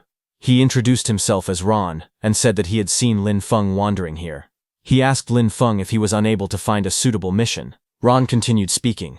He said that his squad had accepted a dungeon collection mission, but they were short one person. Lin Feng looked at him and quietly wondered if this man's appearance was a little too coincidental. Ron then wrapped an arm around Lin Feng's shoulder. He asked if Lin Feng was interested in joining them, saying it would help him get used to the difficulty of upper house dungeons. Lin Feng thought about it. He knew he needed credits to exchange for supplies, and he also needed to learn more about Sunwheel Academy's dungeons. He figured that if the mission was only a collection task, it shouldn't be too difficult. After thinking for a moment, Lin Feng nodded and said he would join. Hearing that, Ron smiled and said they should get going, because the others were already waiting at the dungeon entrance. A few minutes later, they arrived at the large tree gate covered in crystals, with a glowing portal in the center. Ron walked with Lin Feng, leading him toward a group of people. Ron introduced the girl and the tall man standing together. He pointed and said the girl was Yubei, who always had a cold expression, and the man was Carter, who always looked sour. Ron then explained their mission. They needed to collect a plant called moonlight grass, which grew deep inside the forest. The task required 10 stalks. He also said that according to the Academy's information, night elves were patrolling the area, so they should avoid fighting and focus on gathering. Finally, with Lin Feng included, the team of 4 stepped together into the glowing dungeon portal. Deep inside the shadow woods, the team walked together under the tall trees. Sunlight slipped through the leaves as they moved quietly. Soon, they spotted a tall plant with white bell-shaped flowers. A label appeared beside it: Moonlight Grass. Ron quickly bent down and pulled out a bunch of the flowers. He smiled and said that this was their mission target, and he didn't expect things to go so smoothly. But suddenly, a loud rushing sound came from ahead. White smoke spread across the forest path near an old stone arch. Moments later, several sharp-winged creatures flew out from the smoke. They were Night Elf patrol soldiers. The group immediately stopped and got into fighting positions. Ron frowned and warned everyone that a Night Elf patrol had appeared, and they needed to prepare for battle. The Night Elf let out a sharp cry as her red eyes glowed brightly. Strange energy rippled around her body as she prepared to attack. Above in the sky, 2 large purple and green spikes shot downward with great force, leaving glowing trails behind them. Ron stepped forward and swung his blade, cutting through the attack with a powerful slash. The shockwave split the incoming energy apart. Ron gave an order with a serious expression. He told everyone to get into position. He shouted that Lin Feng should use nature magic to slow the enemy down, saying that night elves hated nature magic. Lin Feng nodded and said he understood. Then Lin Feng rushed forward and stretched out his hand. Green vines burst from him as he prepared to use his nature magic. The night elves were trapped by fast-growing green vines. More vines shot out, wrapping their bodies tightly. Lin Feng jumped and hung them onto a tree branch. He pulled the vines with force, controlling them with nature magic. Ron then moved and cut down the night elves with his sword again and again. As the leader of the group, Ron's blade was covered in elf blood as he sliced all of them in mid-air. He looked serious and said that it was bad. The enemies were calling for more companions. He turned and called for Carter and Yubei to move. Yubei smiled slightly. She stepped forward and told Carter, "Let's start." Carter nodded and said Roger that. He then placed his weapon on the ground and injected energy into it as he used his earth skill. A huge crack suddenly opened in the ground. Many of the night elves fell into the deep trench. But in the process, Lin Feng also lost his balance and slipped off the edge. He grabbed the cliff wall with one hand, barely holding on. He looked up at Ron in confusion, realizing what they really were. The team stood above the cliff. Ron apologized with a small smile. He said he was sorry and explained that Carter had just learned this skill and wasn't very good at it yet. So Lin Feng got caught by accident. Lin Feng, hanging from the cliff, looked at the group above him and asked if they really didn't plan to save him. Ron smiled and said it wasn't that they refused to save him. He explained that the junior brother, who had just been promoted to the upper house, was stubborn and acted on his own. He went alone to fight elite-level monsters. In the end, he died by himself, and they couldn't do anything. Lin Feng, still hanging from the cliff, asked if they weren't worried about being exposed for killing an academy student. Ron kept smiling and explained that the Sunwheel Academy nameplate had special processing. It could record strong magical energy. After Lin Feng died, they planned to take his nameplate and use it to record the elite monster's magic. Hearing that, with a bored expression, Lin Feng raised one last question. He asked if there was really no other way to know what happened here. Ron looked down at him and told him to trust them, saying they had done this many times and were professionals. Hearing that, Lin Feng nodded slowly and said he understood. Lin Feng then slowly opened his hand and let go, releasing his grip on the cliff edge. Lin Feng's body dropped straight down into the deep crack, falling fast without panic. Above, Ron laughed proudly. He said that Lin Feng must have known he couldn't resist, so he chose to jump and die quickly. But Ron suddenly froze. His eyes widened in shock, and sweat rolled down his face as he looked ahead. From inside the crack, Lin Feng hovered in the air, rising slowly with dark energy swirling around him. Everyone looked up at him in fear, as the energy behind him grew stronger. Lin Feng's expression stayed cold as he calmly asked if they were ready to face his legion. Ron's group looked shocked as they saw Lin Feng flying. Ron shouted that this was bad. They turned and saw Lin Feng's huge undead monsters standing in front of them. Yubei repeated that this was not good. Lin Feng's mage Undead smiled brightly as it raised its hands and formed a heart shape before releasing a huge blast of energy. Blue light exploded everywhere, hitting Ron's position directly before erupting violently. Injured, Ron stared in fear and stuttered that Lin Feng was using Undead. He asked if Lin Feng was a Necromancer, saying it was impossible. Lin Feng stood calmly, touching his chin. He looked at the frightened Ron and asked if those were his final words. Beaten and exhausted, Ron looked up with tired eyes. He slowly said that they should talk. He told Lin Feng that they had no real conflict, and claimed that everything was arranged by Haru. He begged Lin Feng to let them go, saying they now knew they were wrong. Lin Feng looked at him calmly and replied that they didn't truly know they were wrong, they only knew they were about to die. Ron hurried to explain. He said that Haru always believed Lin Feng had killed Tuka. He offered to help Lin Feng testify against Haru. Hearing that, Lin Feng crouched down and asked Ron who Tuka was. Ron froze, sweat dripping down his face, unsure how to answer. Lin Feng straightened up and waved his hand casually. He said it didn't matter anymore, and ordered his summons to bury them. A huge burst of blue energy exploded behind him as the mage Undead moved forward to finish the job. Ron, at the brink of death, lay on the ground and glared weakly. He shouted that he cursed Lin Feng to die a horrible death. Lin Feng stood above him with one foot on his face. He said that their good days were only just beginning. As they all died, Lin Feng looked at their corpses and used his Necromancer power, ordering them to rise. All three of their corpses pushed themselves up from the ground. Dark marks spread around them. Ron and the other two stood up in purple and blue undead forms. All three looked at Lin Feng and knelt down. Lin Feng watched them and spoke calmly. He asked if undead created from humans naturally had higher intelligence than undead from other creatures. Lin Feng then held Ron's and the other two's nameplates in his hand, and suddenly felt the magic of night elves coming from afar. Seeing that, he thought that he didn't need to handle the aftermath, but then he thought that since people had died, it was best to go back and report it. Lin Feng then walked toward the glowing blue portal, planning to leave. He reached out his hand, but the portal did not let him exit. He paused and wondered what was happening, and why he couldn't go out. He stood in front of the portal, touching his chin, and thinking quietly. Just then, a system window suddenly appeared in front of him. It said that a special item called Regret of the Past had activated. The message explained that the exit would stay closed until the dungeon was fully cleared. It also said that inside this dungeon, all of his attributes would become 200% stronger. Before Lin Feng could understand anything, suddenly the ground behind him cracked open, spreading dark shapes across the trees. A heavy thud followed as something big landed on the ground.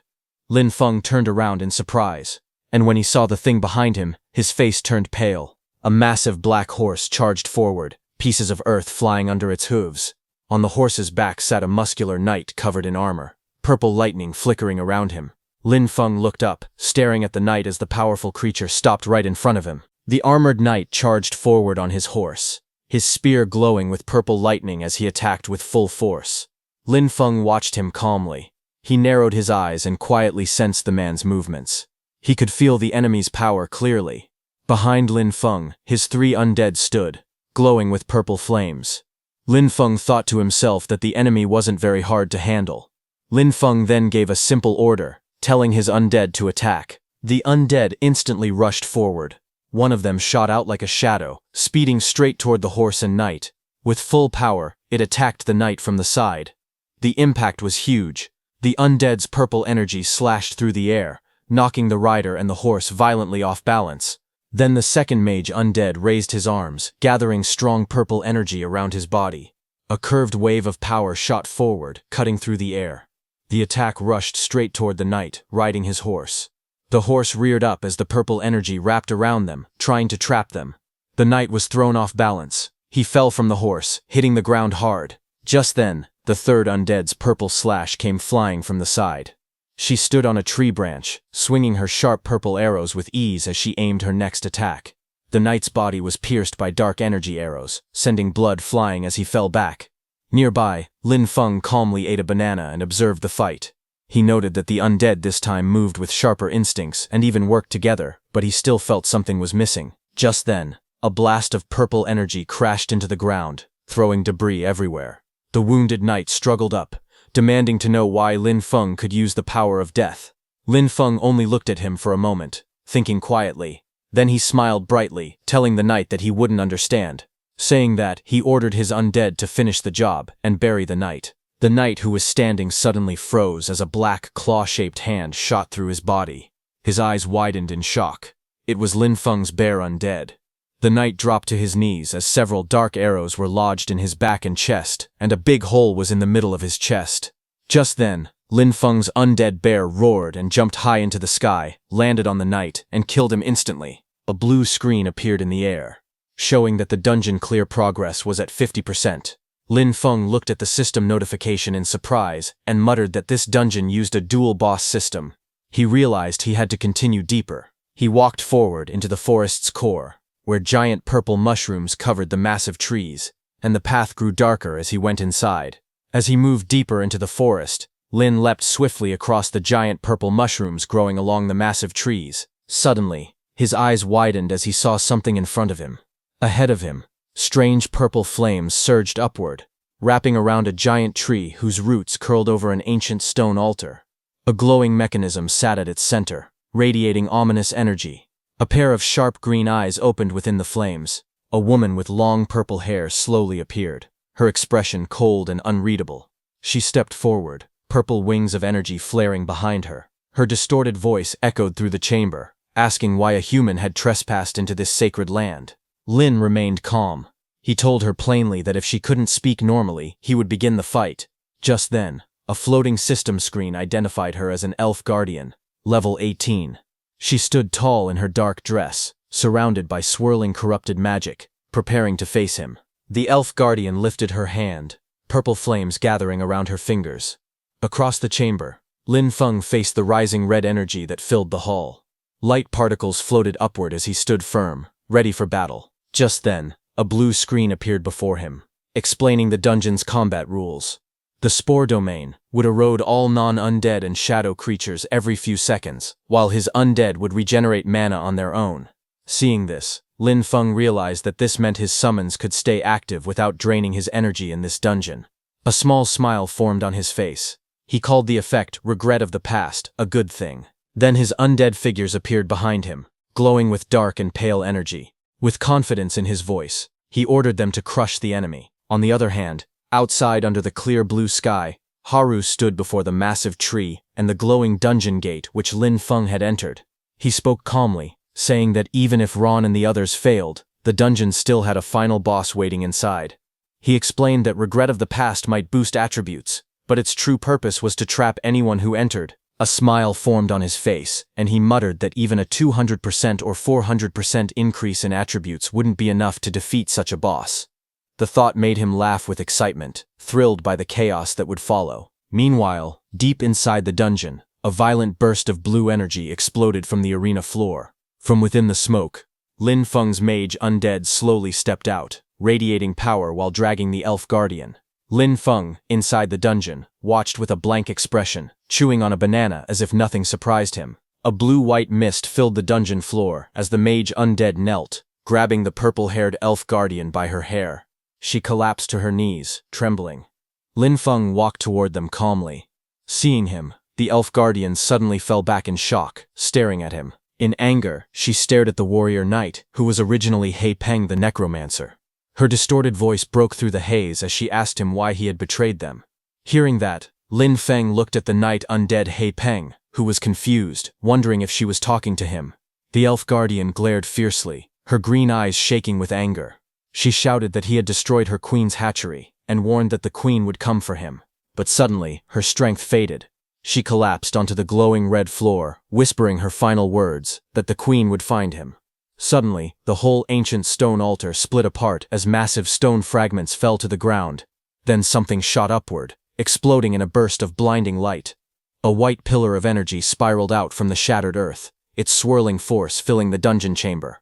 Lin Feng stood before it, watching calmly as the raging light climbed higher. A system screen appeared behind him, telling him that the Gloom Forest dungeon had been cleared.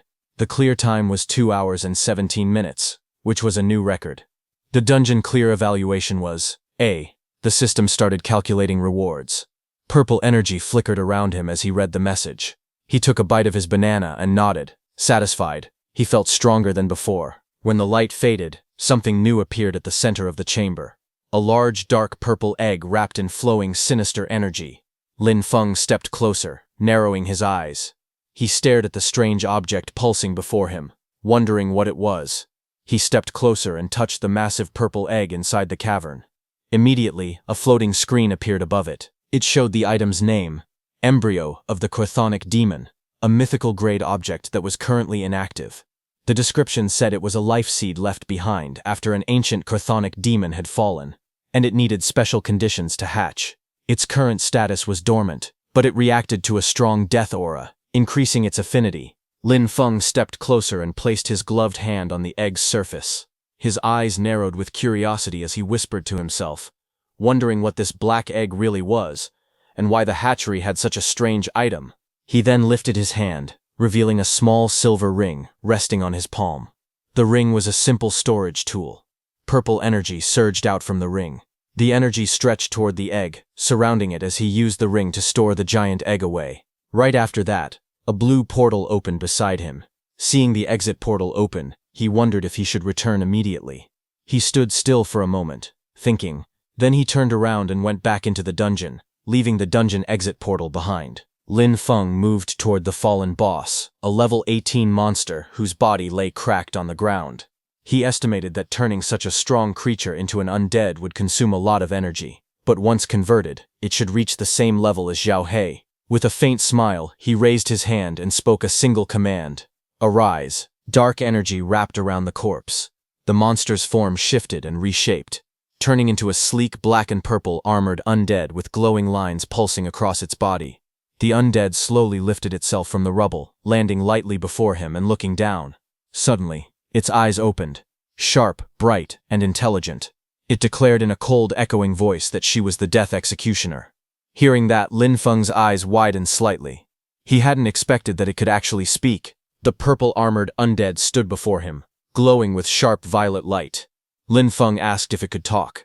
The undead answered firmly, saying she was the Death Executioner. Lin Feng told her he knew who she was, but the undead cut off his words and repeated that she was the Death Executioner. Hearing that, Lin Feng stared silently for a moment, but the undead again said that she was the Death Executioner. Lin Feng sighed in frustration, realizing what was happening, and told it to stop talking. From the swirling blue portal, Lin Feng stepped out of the light and returned to the outside from the entrance of the Gloom Forest dungeon, his figure emerging calmly from the gateway. Seeing him come out completely unscathed, Haru was too shocked and asked how this was possible. The students gathered outside the dungeon entrance were stunned as news spread that Lin Feng had cleared the Gloom Forest alone. One student stumbled back in shock, unable to believe what he heard. Others whispered that the dungeon usually wiped out entire 5-man squads, yet Lin Feng had walked out unharmed. Lin Feng's principal stepped forward, surprised to see only Lin Feng emerge from the portal. He calmly asked where Ron, Carter, and Yubei had gone. Lin Feng lowered his gaze and explained that their group had been ambushed by night elves while collecting moonlight grass. In the chaos, they were separated. He handed their name badges to the principal, telling him that he barely escaped alive, accidentally triggered the boss fight, and survived by luck. A single tear slid down his cheek as he said the other 3 were likely in grave danger. Hearing this, the principal examined the traces of magic on their name badges and confirmed that the power lingering on them did indeed come from night elves. His expression darkened as the situation became clear. Haru's fist tightened, shaking with anger. His expression grew tense as he stood among the group, listening to what Lin Feng was saying. The principal then questioned Lin Feng, asking if he had faced anything unusual after entering the dungeon. Lin Feng explained that as soon as he entered, he received a strange effect called regret of the past. Hearing that, the principal frowned and asked if he had made any enemies recently. Not far away, Haru watched them in disbelief. He couldn't accept what he heard, thinking it was impossible for Lin Feng to defeat the dungeon's boss alone. He wondered how anyone could achieve something like that. Hearing the principal's questions, Lin Feng turned his head slightly, his eyes focused as if he were searching for someone. He saw the students standing together in the sunlight, dressed neatly in white shirts and ties. Among them, he immediately noticed Haru, who was tall and wearing a black shirt. Seeing Lin Feng looking at him, Haru's expression became tense, and sweat rolled down his face. Lin Feng lowered his head slightly and acted as if he were thinking about any enemies he had made. Then he smiled politely and told the principal he didn't know much, saying that he had just been promoted to Sunwheel Academy. Hearing that, the principal nodded seriously, promising to investigate everything and ensure justice. Lin Feng bowed gratefully, thanking the principal and saying he was counting on him. Meanwhile, Haru watched them from behind, his fists trembling and his jaw tightening as frustration built inside him. Suddenly his face turned pale with shock. His eyes widened as he realized something alarming. He panicked and immediately started running, his steps desperate as Lin Feng's ominous aura spread around him. Then at night, the farm building stood quietly under the sky. Inside, Lin Feng sat beside the large purple embryo, wiping sweat from his neck. He noticed something strange and thought that the embryo had been fine outside the dungeon, but the moment he returned to the farm, it suddenly became restless. He remembered Savis's last words before dying and wondered if the embryo had been placed inside the dungeon on purpose to be raised there. He touched the glowing shell and was shocked when the light reacted to him.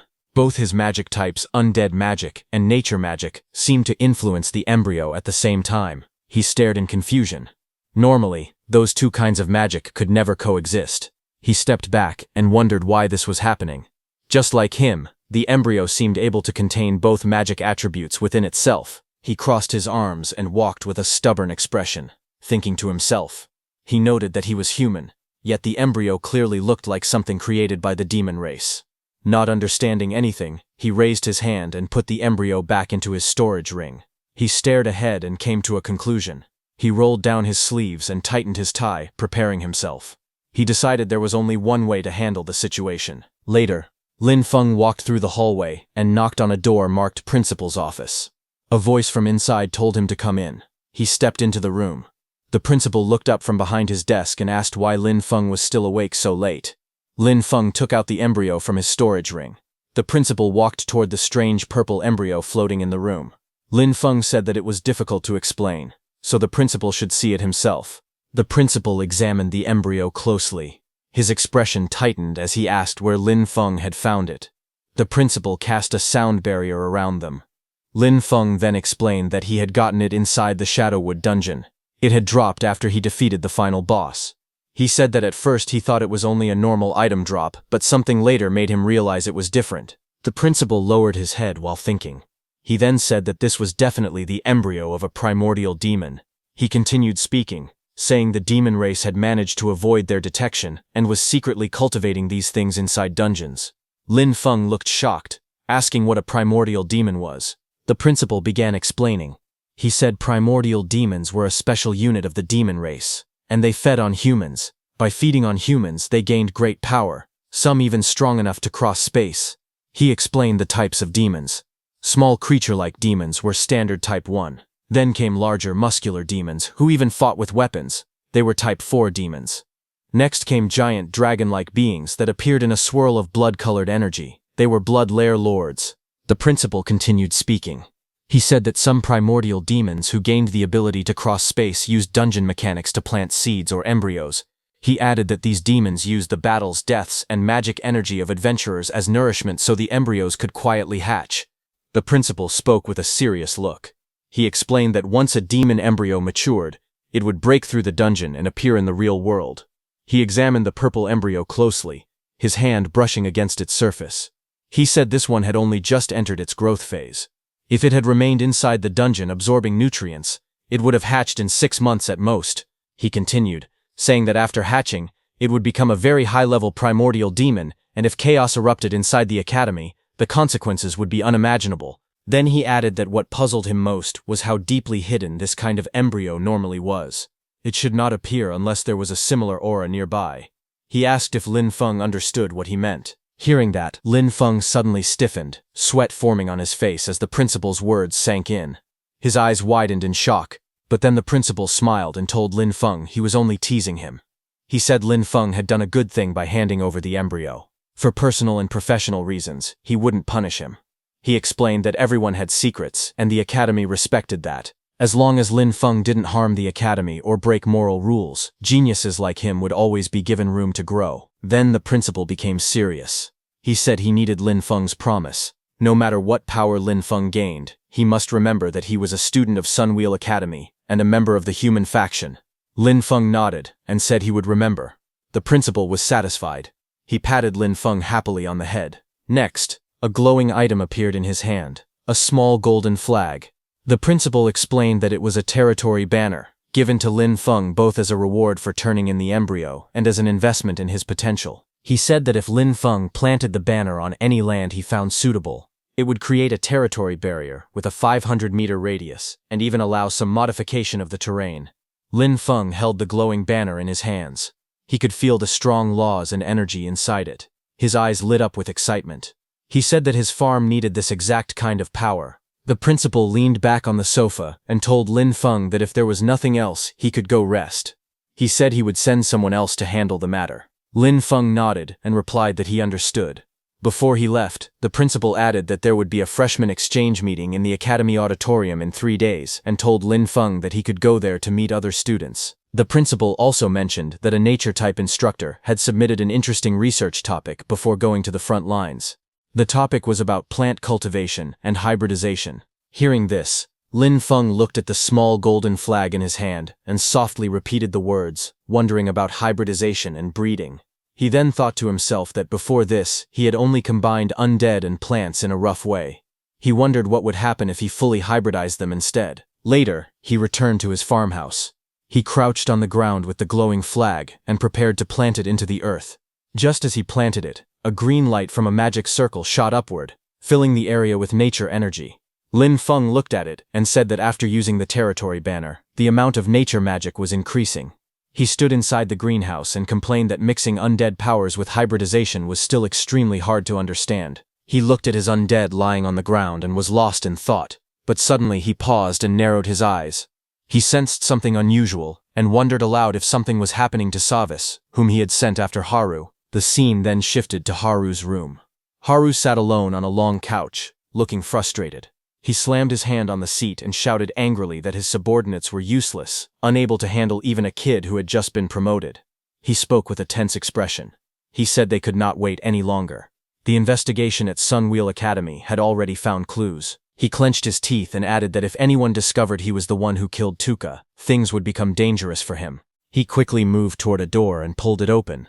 Behind it, another door shifted aside with a mechanical sound. He stepped inside and went down a staircase, lit by a small flame on a pedestal.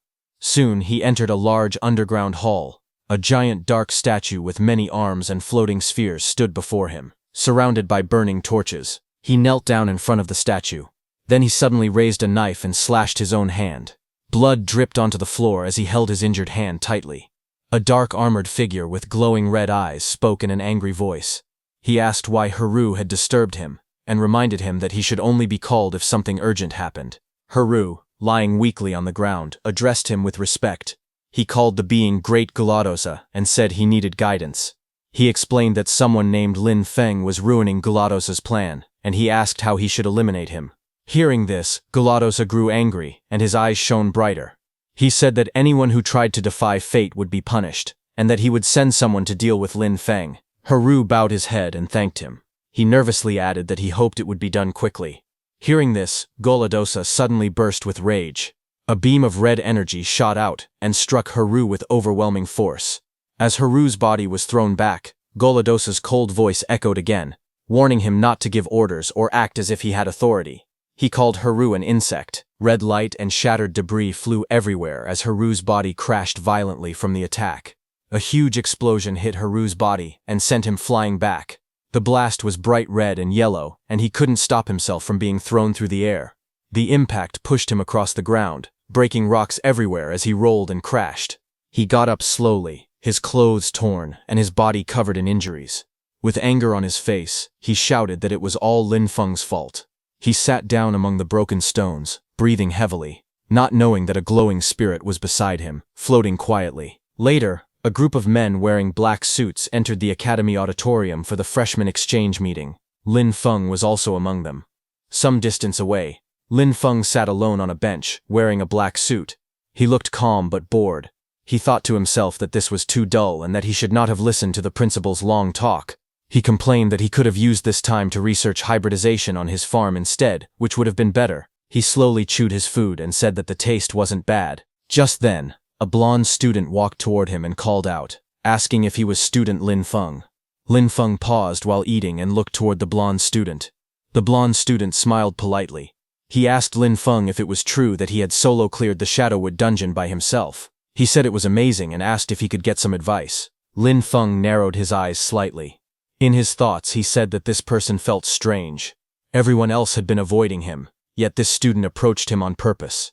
Lin Feng lowered his head and covered his face with one hand. He told the blonde student that he didn't want to talk about the dungeon, saying that 3 seniors had died there.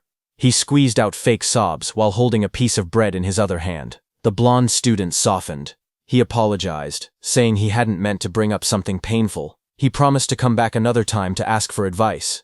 As he turned away, the blonde student's expression changed. In his thoughts, he questioned Lin Feng's reputation. He wondered if this was really the person Lord Guladosa wanted him to eliminate, thinking that Lin Feng didn't seem very impressive. Lin Feng watched the blonde student walk out of the room. His face remained calm and unreadable as he stayed seated. Later, the scene shifted to Haru's room, where Haru was lying alone on the bed in his dimly lit room, the space quiet and still around him. Injured, Haru stared up at the ceiling. He said that the Iron Lion Duke, the nature instructors, and Guladosa had all been notified. Even so, he wondered why he still felt uneasy. Just then, a purple shadow rose from the floor beside him. From the shadows, a voice came, telling Haru that feeling uneasy was exactly right. Startled, Haru sat up and demanded to know who was there. Just then, Lin Feng appeared from within the glowing shadow, along with his purple undead that had been spying on Haru. Undead aura swirled around them as Haru stared at them in shock.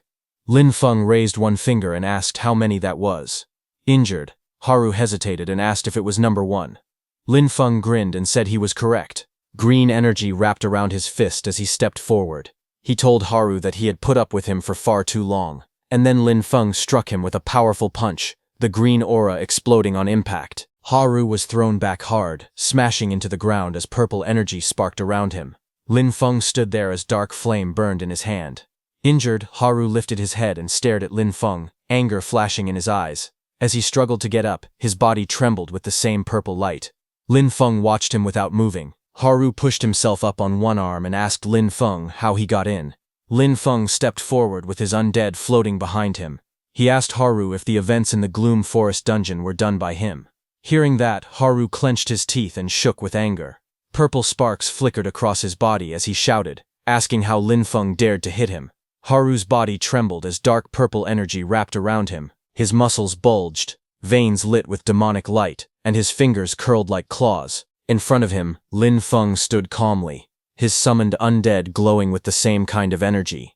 Haru then bent forward, his back cracking as more energy surged out. Flames of purple rose around him, twisting like living shadows, while markings spread across his skin.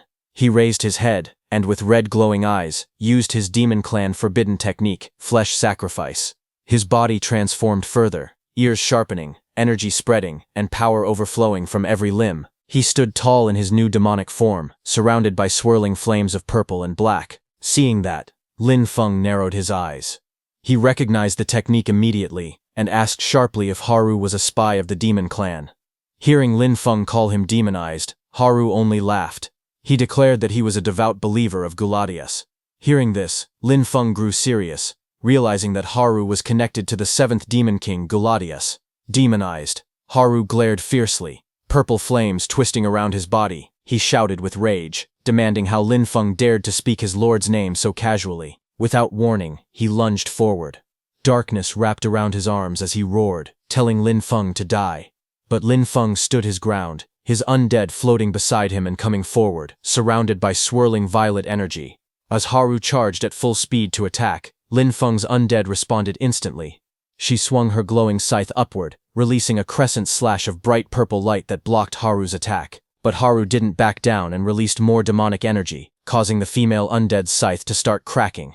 The next second, purple fire came out of Haru's hand and fell on the female undead's scythe, shattering it instantly. The female undead looked at her weapon, which was completely destroyed, and Haru's corrosive power was extremely strong. Lin Feng watched her with a serious face. In his mind, he admitted that he had only wanted to test Haru a little, but now things had gotten bad. The female undead created and raised her huge scythe again, releasing huge amounts of necro energy to attack Haru. As that energy hit Haru, he let out a loud roar. Now blue and purple flames burst from his body as he spread his arms wide. He shouted that he had been thinking about how to deal with Lin Feng, but he never expected Lin Feng to walk right into his hands. Seeing Haru unleash more and more energy, Lin Feng also got ready to release his energy as he made up his mind. In his thoughts, he decided that the only way now was to use Haru's distraction and finish the fight as quickly as possible. Haru, covered in blue flames, stood in front of Lin Feng. Seeing that, Lin Feng hid his hand behind him and used his summoning skill. The next second, several shadowy undead appeared behind Lin Feng. They all had sharp ears, dark bodies, and strange glowing flames. They stood like an army at his side, making his presence even more dangerous. Seeing that, Haru was shocked.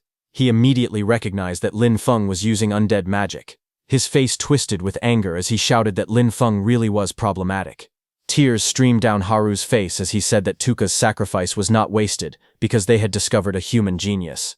While he was lost in thought, one of Lin Feng's undead stepped forward and attacked Haru with its huge spear. He moved fast and struck, sending his glowing spear straight toward Haru. That sharp purple spear of energy pierced Haru's chest. Haru fell to the ground before he could understand anything. His body was bruised, but his eyes still burned fiercely. From the shadows ahead, Lin Feng's cold voice questioned him if he was the one who killed Tuka. Haru clenched his teeth. Dark energy wrapped around his limbs as he placed a hand on his chest. His voice trembled with ritualistic intensity as he began chanting that with blood as the guide and the soul as the bridge, he welcomed the master's will to descend upon his body. Immediately, black veins pulsed across Haru's skin and his eyes glowed red. A violent surge of purple fire burst outward and a magic circle lit up beneath him, filling the room with swirling patterns. Haru told Lin Feng to tremble and welcome the descent of the Demon King. He announced her name, Guladeasa. As he said that, a towering figure of shadow and horns appeared above him, surrounded by floating spheres and blazing violet flames. Haru knelt before her, lowering his head. He addressed the being reverently, as Lord Guladeasa. But before Haru could continue, Guladeasa punched him, asking how a mere ant dared to call her true name. Injured, Haru sat on the floor, purple flames drifting around him. He looked up with confusion and called her Lord. In front of him, Lin Feng stood calmly, and behind him all of his powerful undead appeared, their glowing forms filling the room. Haru pointed at him and asked his lord to kill him. Lin Feng's mage undead came forward and raised his hand, gathering bright purple energy. He attacked the Demon King with an energy beam. Demon King Guladius was surprised to see that Lin Feng was a necromancer. She immediately realized that He Kui had already been defeated. She then raised her shield, which came out of the ground, to block Lin Feng's mage undead's energy beam. But this made Demon King Guladius realize that her summoner was simply too weak, too frail, and because of that her mana couldn't maintain the defensive formation. Thinking that, she raised her hand toward Haru, holding it in front of him and sucking energy from his body. Before he could understand anything, Demon King Guladius's massive claw descended from above. He screamed in panic, shouting as demon energy ripped through his body. His form twisted, cracking apart under the pressure of the demonic energy. Demon King Gulada absorbed all of his demonic energy. Its single red eye glowed fiercely, as tendrils of power wrapped around its frame. After Gulados absorbed everything from Haru's body, and threw the weakened Haru aside, then with a deep resonant voice, Demon King Guladosa declared that now she could fight Lin, the successor of the Necromancer, properly. Lin Feng stood quietly. He looked at Demon King Guladius and thought that even if all of his undead fought together, they still wouldn't be strong enough to defeat the Demon King head-on. Charging straight in would only get them all killed.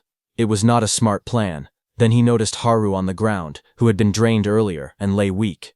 Then he looked at the glowing magic circle in the aura, shining with summoning energy. Seeing this, Lin Feng's expression changed. A small smile formed, and he thought of a way. Then he raised his voice and called Demon King Guladius a foolish demon clan member, saying that since the demon already knew he was a necromancer, he was surprised that the demon didn't run away. Instead, the demon actually wanted to challenge him. He said that was interesting. The purple flames around Lin Feng grew brighter as he lifted his hand. With a sharp gesture, he pointed forward and commanded his undead to attack. Hearing that, Demon King Guladius said that if this was Lin Feng's way of provoking him, then so be it. He created a chain made of demonic energy and swung it toward Lin Feng, saying he would act as he wished. Seeing that, Lin Feng's female undead came forward and spun her staff as circles of light formed around her. A bright defensive wall flashed into existence. Lin Feng's undead mage stepped forward, summoning countless floating bubbles around his body. The bubbles shimmered and formed a protective layer, but they couldn't block Demon King Guladius's attack. They were sent flying. Demon King Guladius looked at them with disdain. He mocked them, saying they were so weak that he was beginning to doubt how Lin Feng even handled He Qi. With the second attack, Demon King Gladiusa completely destroyed Lin Feng's undead, shattering them instantly. After destroying Lin Feng's undead, Demon King Gladius grabbed Lin Feng and lifted him into the air, saying that before Lin Feng died, he would allow him to say his last words. Demon King Gladius called Lin Feng a pitiful successor and said he did not understand the power of the undead at all. But suddenly Lin Feng smiled. He said that it was actually Demon King Gladius who didn't understand the power of the undead. He pointed at his undead, who was behind Demon King Gladius holding dead Haru's head, and explained that he had just noticed that when Demon King Gladius appeared, it drained Haru's mana but did not kill him. He also noticed that the mana used for the summoning formation had decreased a lot. Hearing that, the undead creature's eye widened in shock. Lin Feng freed himself from the Demon King, telling him that his summoning still had limitations. As he said that, Demon King Gladius's body started to weaken. Lin Feng, standing below, smirked slightly and told him that his guess had been right all along. Demon King Gladius roared in rage, shouting that it wouldn't let Lin Feng go. As he said that, its massive body erupted with energy as pieces of its form began to scatter apart. Light burst around as Demon King Gladius's body cracked and dissolved into fragments, leaving only fading traces in the air. Once the chaos settled, Lin Feng was left alone standing on the shattered ground. He lifted a hand to the back of his head and gave a relaxed smile, telling Demon King Gladius that he would be waiting. Not far away, some officers noticed the explosion and rushed toward the scene. One of them shouted in alarm, telling the others to go check what happened. Lin Feng turned his head slightly as he heard their voices. His eyes widened as he looked toward the approaching figures, the faint purple sparks around him flickering in the dark. Without a second thought, Lin Feng ran away from there, saying this was not good. Then at dawn, he arrived at his farm outside the city. He walked forward slowly, the sunlight falling on him. He thought to himself that his mana was almost gone, and that he had barely escaped in time. He raised his fist slightly, and reflected that if he hadn't won his final gamble, he would have been finished. Thinking all that, he walked toward his room. But suddenly, a crack appeared in the barrier around his farm. Lin Feng stopped and turned his head sharply, asking who it was. Just then, a blond man broke the barrier and landed in front of him. When Lin Feng saw that person, he immediately recognized him. It was the same blond man whom Lin Feng had met at the students' gathering, and the one whom Demon King Gladius had sent to kill Lin Feng. The blond man slowly walked forward, a sword hanging on his back. His face looked annoyed. He told Lin Feng that he had been enjoying a mission where he was killing freely, but his lord had suddenly stopped him. Because of that, he was in a very bad mood. He pulled out his sword with a grin and asked Lin Feng if he could stand there and let him kill him. Hearing that, Lin Feng didn't get scared. He raised his hand slightly and calmly told all his undead to come out. He waved his hand again, expecting his undead to appear, but nothing happened. His expression changed in shock. He realized his mana was completely empty from the last fight.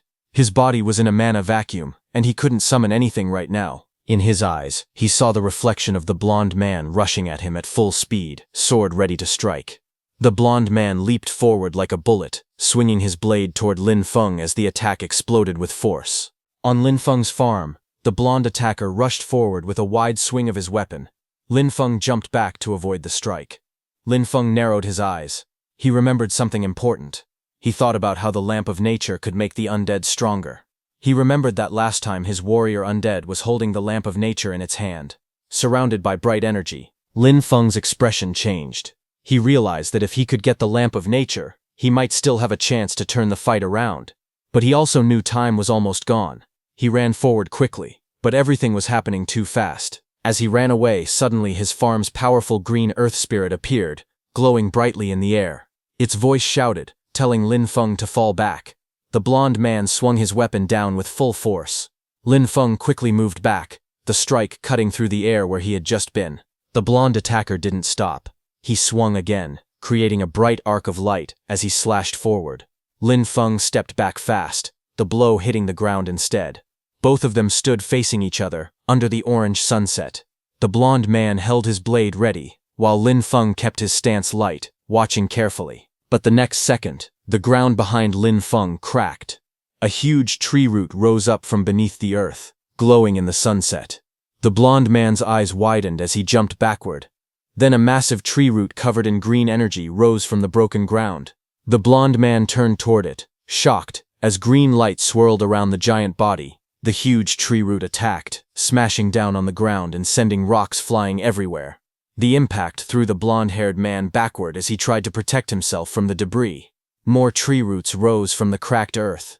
One of them slammed downward at the blonde man, while others wrapped around Lin Feng. Lin Feng was shocked as the glowing tree roots lifted him into the air. Shock filled his face as he wondered what was happening. Those tree roots formed a barrier around Lin Feng. A thick wall of tree roots was created in front of that blonde man. The blonde man glared at the tree root wall and said coldly that this was just a cheap trick. Bright energy gathered around his sword as he swung it and activated mana infusion. The blonde man then swung his blade, flames curling around him.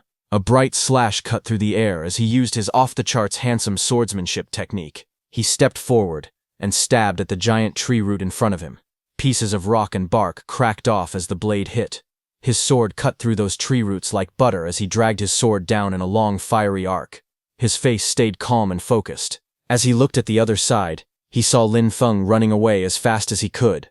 His shadow stretched under the orange sunset while the blonde man watched him go. Watching Lin Feng run like this, the blonde man remembered something from their past, in a dark hall filled with tall stone pillars. A man in black was running at that time. From behind, this blonde man was also chasing him. His expression was sharp and determined as he sprinted forward, gripping the sword on his back, ready for the chase.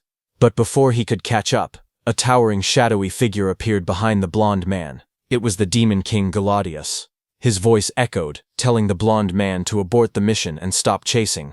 The blonde man looked up sharply. He argued that the noble they were chasing was part of their plan, and if he didn't kill him now, the enforcement team would arrive, and he would be the one in danger. But Demon King Galadius glared down at him and asked if he was questioning its decision. The pressure of Demon King Galadius hit the blonde man instantly.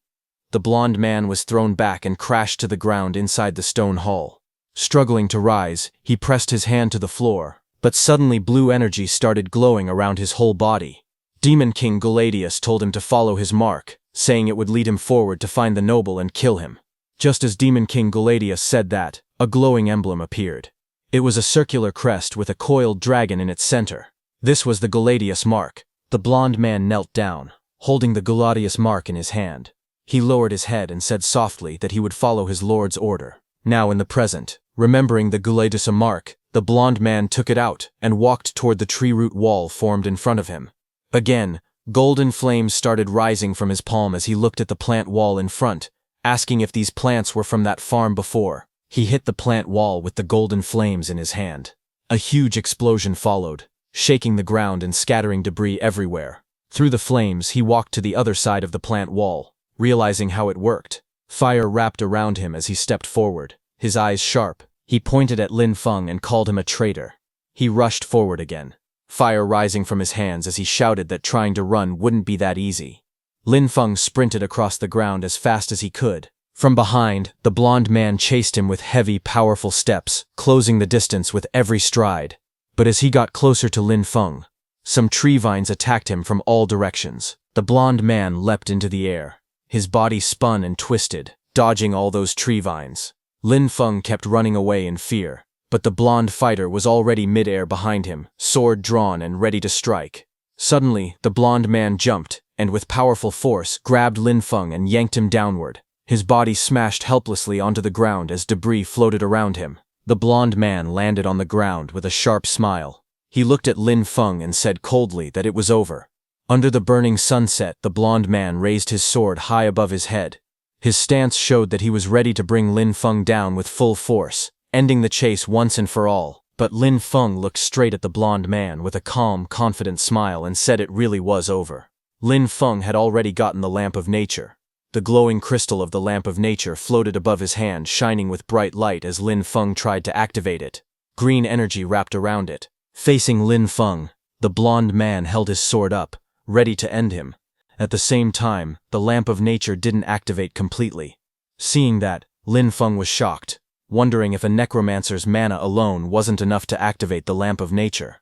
Lin Feng froze in shock, but then he used his nature energy, saying he didn't care anymore, and demanded the crystal to light up for him. Just as he used his nature mana, green flames suddenly burst out, and the lamp of nature shone even brighter. Lin Feng immediately used its power to push back the blonde man. The blonde man's eyes widened in shock as the glowing light reflected on his face. Lin Feng then stood up with his body glowing softly as the lamp of nature floated in his hand. The next second, Lin Feng's whole farmland exploded with a wave of energy. The ground shook as the whole farmland was filled with nature energy. Green vines broke through the earth and quickly spread across the area. They wrapped around trees and buildings, moving like living snakes. The blonde man turned and saw the vines heading straight toward him. Before he could react, they wrapped around his arms and legs, holding him tightly. He glared at those green vines with anger, shouting in rage.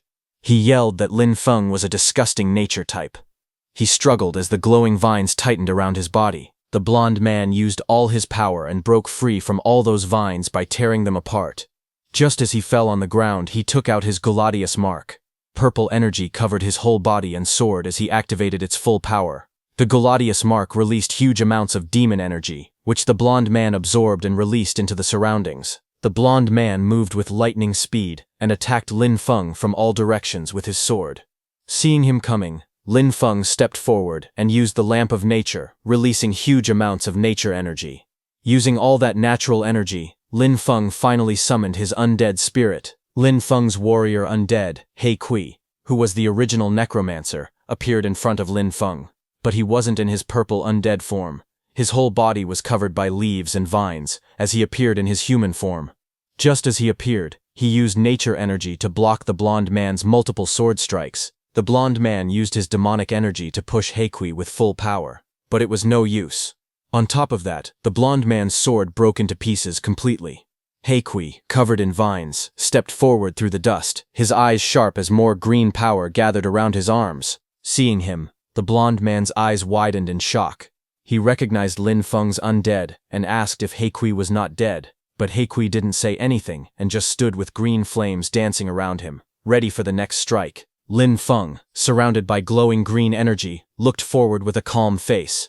He gave a cold order to his undead, telling it to kill the blonde man.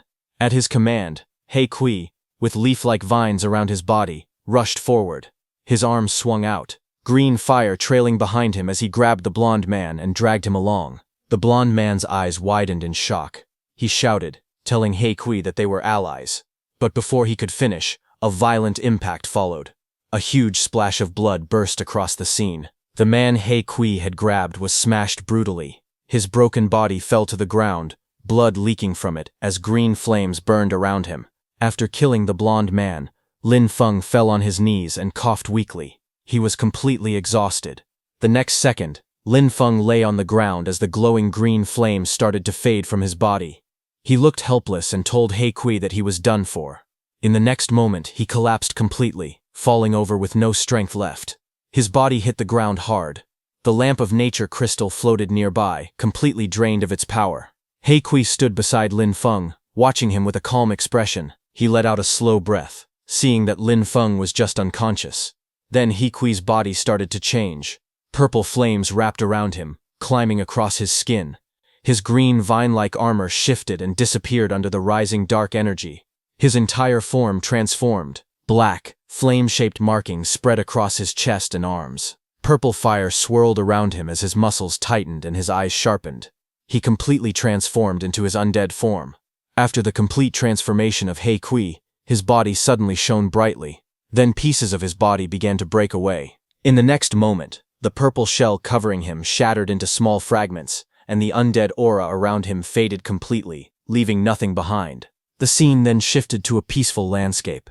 A bright valley stretched between distant mountains, covered in green fields and forests. In that green field, someone waved flags in the distance. The flags carried the symbol of a lion's head. It was a group of armored knights riding in formation, their white horses marching proudly. Behind them, a decorated royal carriage traveled along the road. Inside the carriage, 3 people sat together, one in blue clothing, one with long red hair, and another dressed in dark attire. The carriage moved steadily as sunlight shone over the land. Inside the moving carriage, the red-haired warrior sat with a serious face. His armor reflected the sunlight coming through the window. Across from him, the older man with long brown hair and a beard looked at him calmly, waiting for him to speak. But a quiet moment passed between them. The red-haired warrior lowered his eyes, as if thinking about something difficult. The older man watched him closely, also not saying a word. Then the older man turned his head toward the window. The bright sky and green mountains outside caught his attention as the carriage continued forward. But suddenly, a glowing green energy appeared outside, swirling around the trees that surrounded a wooden building hidden within the forest. As it appeared, the whole carriage shook violently, shocking the people sitting inside. All three looked ahead with tense expressions. The carriage suddenly shook again, as something dark hit its roof. The impact made the whole vehicle jolt. Then from the carriage bright streaks of energy shot across the sky, rushing past the moving carriage. The horses kept running, but the disturbance was impossible to ignore. Inside, the red-haired man noticed it first. His eyes widened in surprise, and he leaned forward sharply. A knight stopped the carriage and bowed beside the window. The red-haired man and a blue-haired girl looked out from inside, watching him closely. After hearing what that knight said, the red-haired man sat back on the seat. His expression was calm but thoughtful as he stared ahead, thinking about what had just happened. At dawn, Lin Feng's farmland was filled with golden sunlight. Thick green vines rose from the ground, and the whole farm was completely destroyed, with dust and debris scattered all around. Suddenly some people came there, covered in white light at high speed. This was the same group who were on that carriage. They arrived and stood at the edge of the farmland. The man with long brown hair stepped forward first, glowing light shining behind him. His expression was serious as he looked around. He observed the scene and spoke with amazement, saying it was pure nature magic. Behind him, others examined the vines, crouching near the thicker ones. One of his men commented that it was hard to believe such a strong expert was hiding in a remote place like this. Another man said he would gladly accept being made the dean of the nature department if he could possess magic this pure. One of the younger men studied the surroundings. He pointed at the damaged ground and floating stones, saying it looked like there had been a battle with the demon clan. Just then, that brown-haired man noticed Lin Feng collapsed on the ground, unconscious, and the lamp of nature lying beside him. The brown-haired man stepped closer and looked down at Lin Feng. He recognized the lamp of nature. The brown-haired man raised his head, understanding what had happened. His eyes widened as he said that Lin Feng must have suffered backlash from forcefully activating the lamp of nature. Green energy rose around his hands as he knelt beside the unconscious Lin Feng. He pressed both hands on Lin Feng's chest, sending soft glowing nature magic into his body to stabilize him. On the other hand, inside Lin Feng's consciousness, everything shifted. His body appeared floating in a bright blue space, filled with purple and blue energy. Chains of swirling power wrapped around him. He looked around in shock and asked himself if this place was inside his own body. The energy moved gently around him. He sensed warmth in it, and realized it felt kind and calm. He understood that this power belonged to him. He then looked in different directions. Purple flames floated around his arms as he stared forward and quietly said that this must be his own power. He reached out his hand. Purple energy swirled around his fingers as he touched the drifting aura in front of him, wrapped completely by the same purple and pink flames. His eyes sharpened as he looked at the power surrounding him. He wondered aloud if this was Necromancer power. Suddenly, the swirling force around him exploded outward and sent his body tumbling through the space of light and colors. The flames twisted violently as he spun. He steadied himself again, eyes focused. Confusion filled his face as he asked what was going on. More purple flames wrapped tightly around his torso and arms. His expression grew tense when he realized something unsettling. The Necromancer power was actually not under his control. Just then, in the distance, a purple heart-shaped core appeared floating high above the clouds, pulsing with energy. Lin Feng stared toward it from below as energy continued to swirl around him. As purple flames swirled through the clouds, a small shadowy creature formed within the glowing mist. A moment later, the clouds split apart, and He Kui, who was the original Necromancer in his human form, stepped out, surrounded by pink and black energy. He floated above Lin Feng, who stared up at him in shock. Lin Feng shouted He Kui's name, asking why he was alive. Hadn't he died? He Kui's expression stayed calm. He answered that he really did die. Then his face shifted into a smile as the purple flames wrapped around his body. He said that thanks to Lin Feng, he was able to understand the true meaning of death. He Kui then stretched out his hand, dark energy curling around his arm and fingers. His body moved forward as though preparing to strike. Lin Feng was surprised when a massive claw-like hand formed out of swirling purple and black energy, rushing toward him. Lin Feng looked alarmed as the purple energy tightened around him. He shouted that this was not good. Sweat rolled down his face as he struggled. He yelled that he couldn't break free at all. He rushed toward him with a crazed smile, purple and black flames swirling around his arms. He laughed sharply and said that if he killed Lin Feng, his body would become his. He leaned in close, speaking directly into Lin Feng's face. He said that when that time came, he would be reborn. At that moment, from outside, the brown-haired man infused nature energy into Lin Feng. Suddenly, a bright white impact struck He Kui from behind, forcing his body forward. His face twisted in shock as he turned, unable to hide his surprise. Lin Feng stared upward, both of them reacting to the unexpected blow. Again, a burst of white light struck downward, shaking the space wrapped in purple flames. He Kui's body jerked as the impact hit near him. Another blast followed immediately, cutting through the swirling colors. A long tree root came out of that white cloud and struck He Kui, glowing brightly as it landed. He Kui twisted, his face contorted in shock as the attack slammed into him. Lin Feng floated behind him, still bound by swirling energy. He Kui crashed downward, hitting the ground as the purple and black flames roared around him. Lin Feng, who was in his hand, also crashed down. More strikes came down from above, forcing He Kui to brace himself. He growled in frustration, calling the attack terrifying. He became very angry as he recognized the source and gritted his teeth. He cursed under his breath, saying it was nature-type power. He Kui threw Lin Feng on the ground with full power. Lin Feng hit the ground as the purple fire spread around him. He Kui raised his hand to attack, but before he could, Lin Feng's nature energy filled the whole surrounding area. Lin Feng's body drifted through a swirling space of bright colors. One side glowed purple, the other green, showing his body floating helplessly. He spun in midair, trying to regain balance. But suddenly he hit a wall separating those two spaces. Then everything turned dark for a moment. A faint glow appeared like a sunset behind trees, slowly pulling the scene back to reality. Lin Feng opened his eyes, lying on the ground with medical patches attached to his chest. He wiped sweat from his face and breathed hard.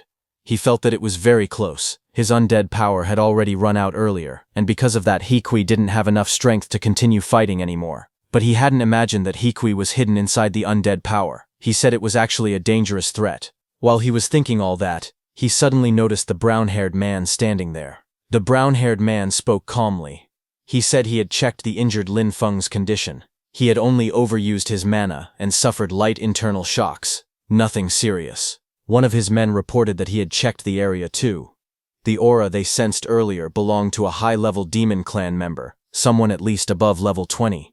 But suddenly another man noticed Lin Feng and told the brown-haired man that Lin Feng had woken up. Lin Feng lay on a medical bed, confused as he slowly sat up. When the brown-haired man saw him awake, he said the surgery had gone very well. A suited officer helped Lin Feng up and asked directly if he was the one who killed the demon clan member, and how he felt now. Lin Feng didn't answer right away, seeing more men gathering around and watching him closely. He looked down slightly, his expression turning serious. He thought to himself that he didn't know who these people were, so it was safer for him to speak less. Seeing him hesitate, the brown-haired man calmly told him there was no need to be nervous. He studied Lin Feng quietly. In his thoughts, he wondered if the child's nature magic was too pure. Maybe he was the child of nature that Vera had talked about. Lin Feng's ID card slipped from his pocket. The brown-haired man glanced at it and said that based on his clothes and ID, he must be from Sunwheel Academy. He then took out his ID and introduced himself properly. He said they were mentors from the Extraordinary Academy's Nature Department. Hearing this, Lin Feng stood up and bowed politely. He introduced himself as Lin Feng from Sunwheel Academy and greeted the mentors respectfully. Just then, another group of people came there. It was a man with long red hair who approached with several armored soldiers behind him. They all stared at the destruction in silence. As that red-haired man stepped forward, he noticed the brown-haired man and immediately recognized him as Master Seymour. He asked Master Seymour what had happened there. Master Seymour calmly explained that there had been a demon clan invasion, but the demon was defeated, thanks to Lin Feng from Sunwheel Academy. Hearing this, the red-haired man was surprised, and sweat rolled down his face. He walked closer to Lin Feng and placed a hand on his shoulder. With a proud smile, he said that heroes truly arise from the young. But as he looked to his side, his expression suddenly shifted. His eyes widened in shock. The red-haired man stared at the scattered rocks and that blonde man's sword on the ground. His eyes widened as he recognized who the killer was. Master Seymour gently placed a hand on his shoulder and asked what was wrong. The red-haired man lowered his head slightly. Seymour called him Lord Count and asked again if he had discovered something. After a moment of silence, the red-haired man finally spoke. He said he was thinking about how hard they fought on the front lines to resist the Demon Clan. Yet even with all their effort, a Demon Clan member still managed to sneak into the rear. He said it was truly shameful. Master Seymour looked at him calmly and said the matter had already been resolved, and they should return to the academy. But before leaving, Seymour looked back and told one of his men, Yalan, to bring Lin Feng along as well. They needed the principal to give an explanation.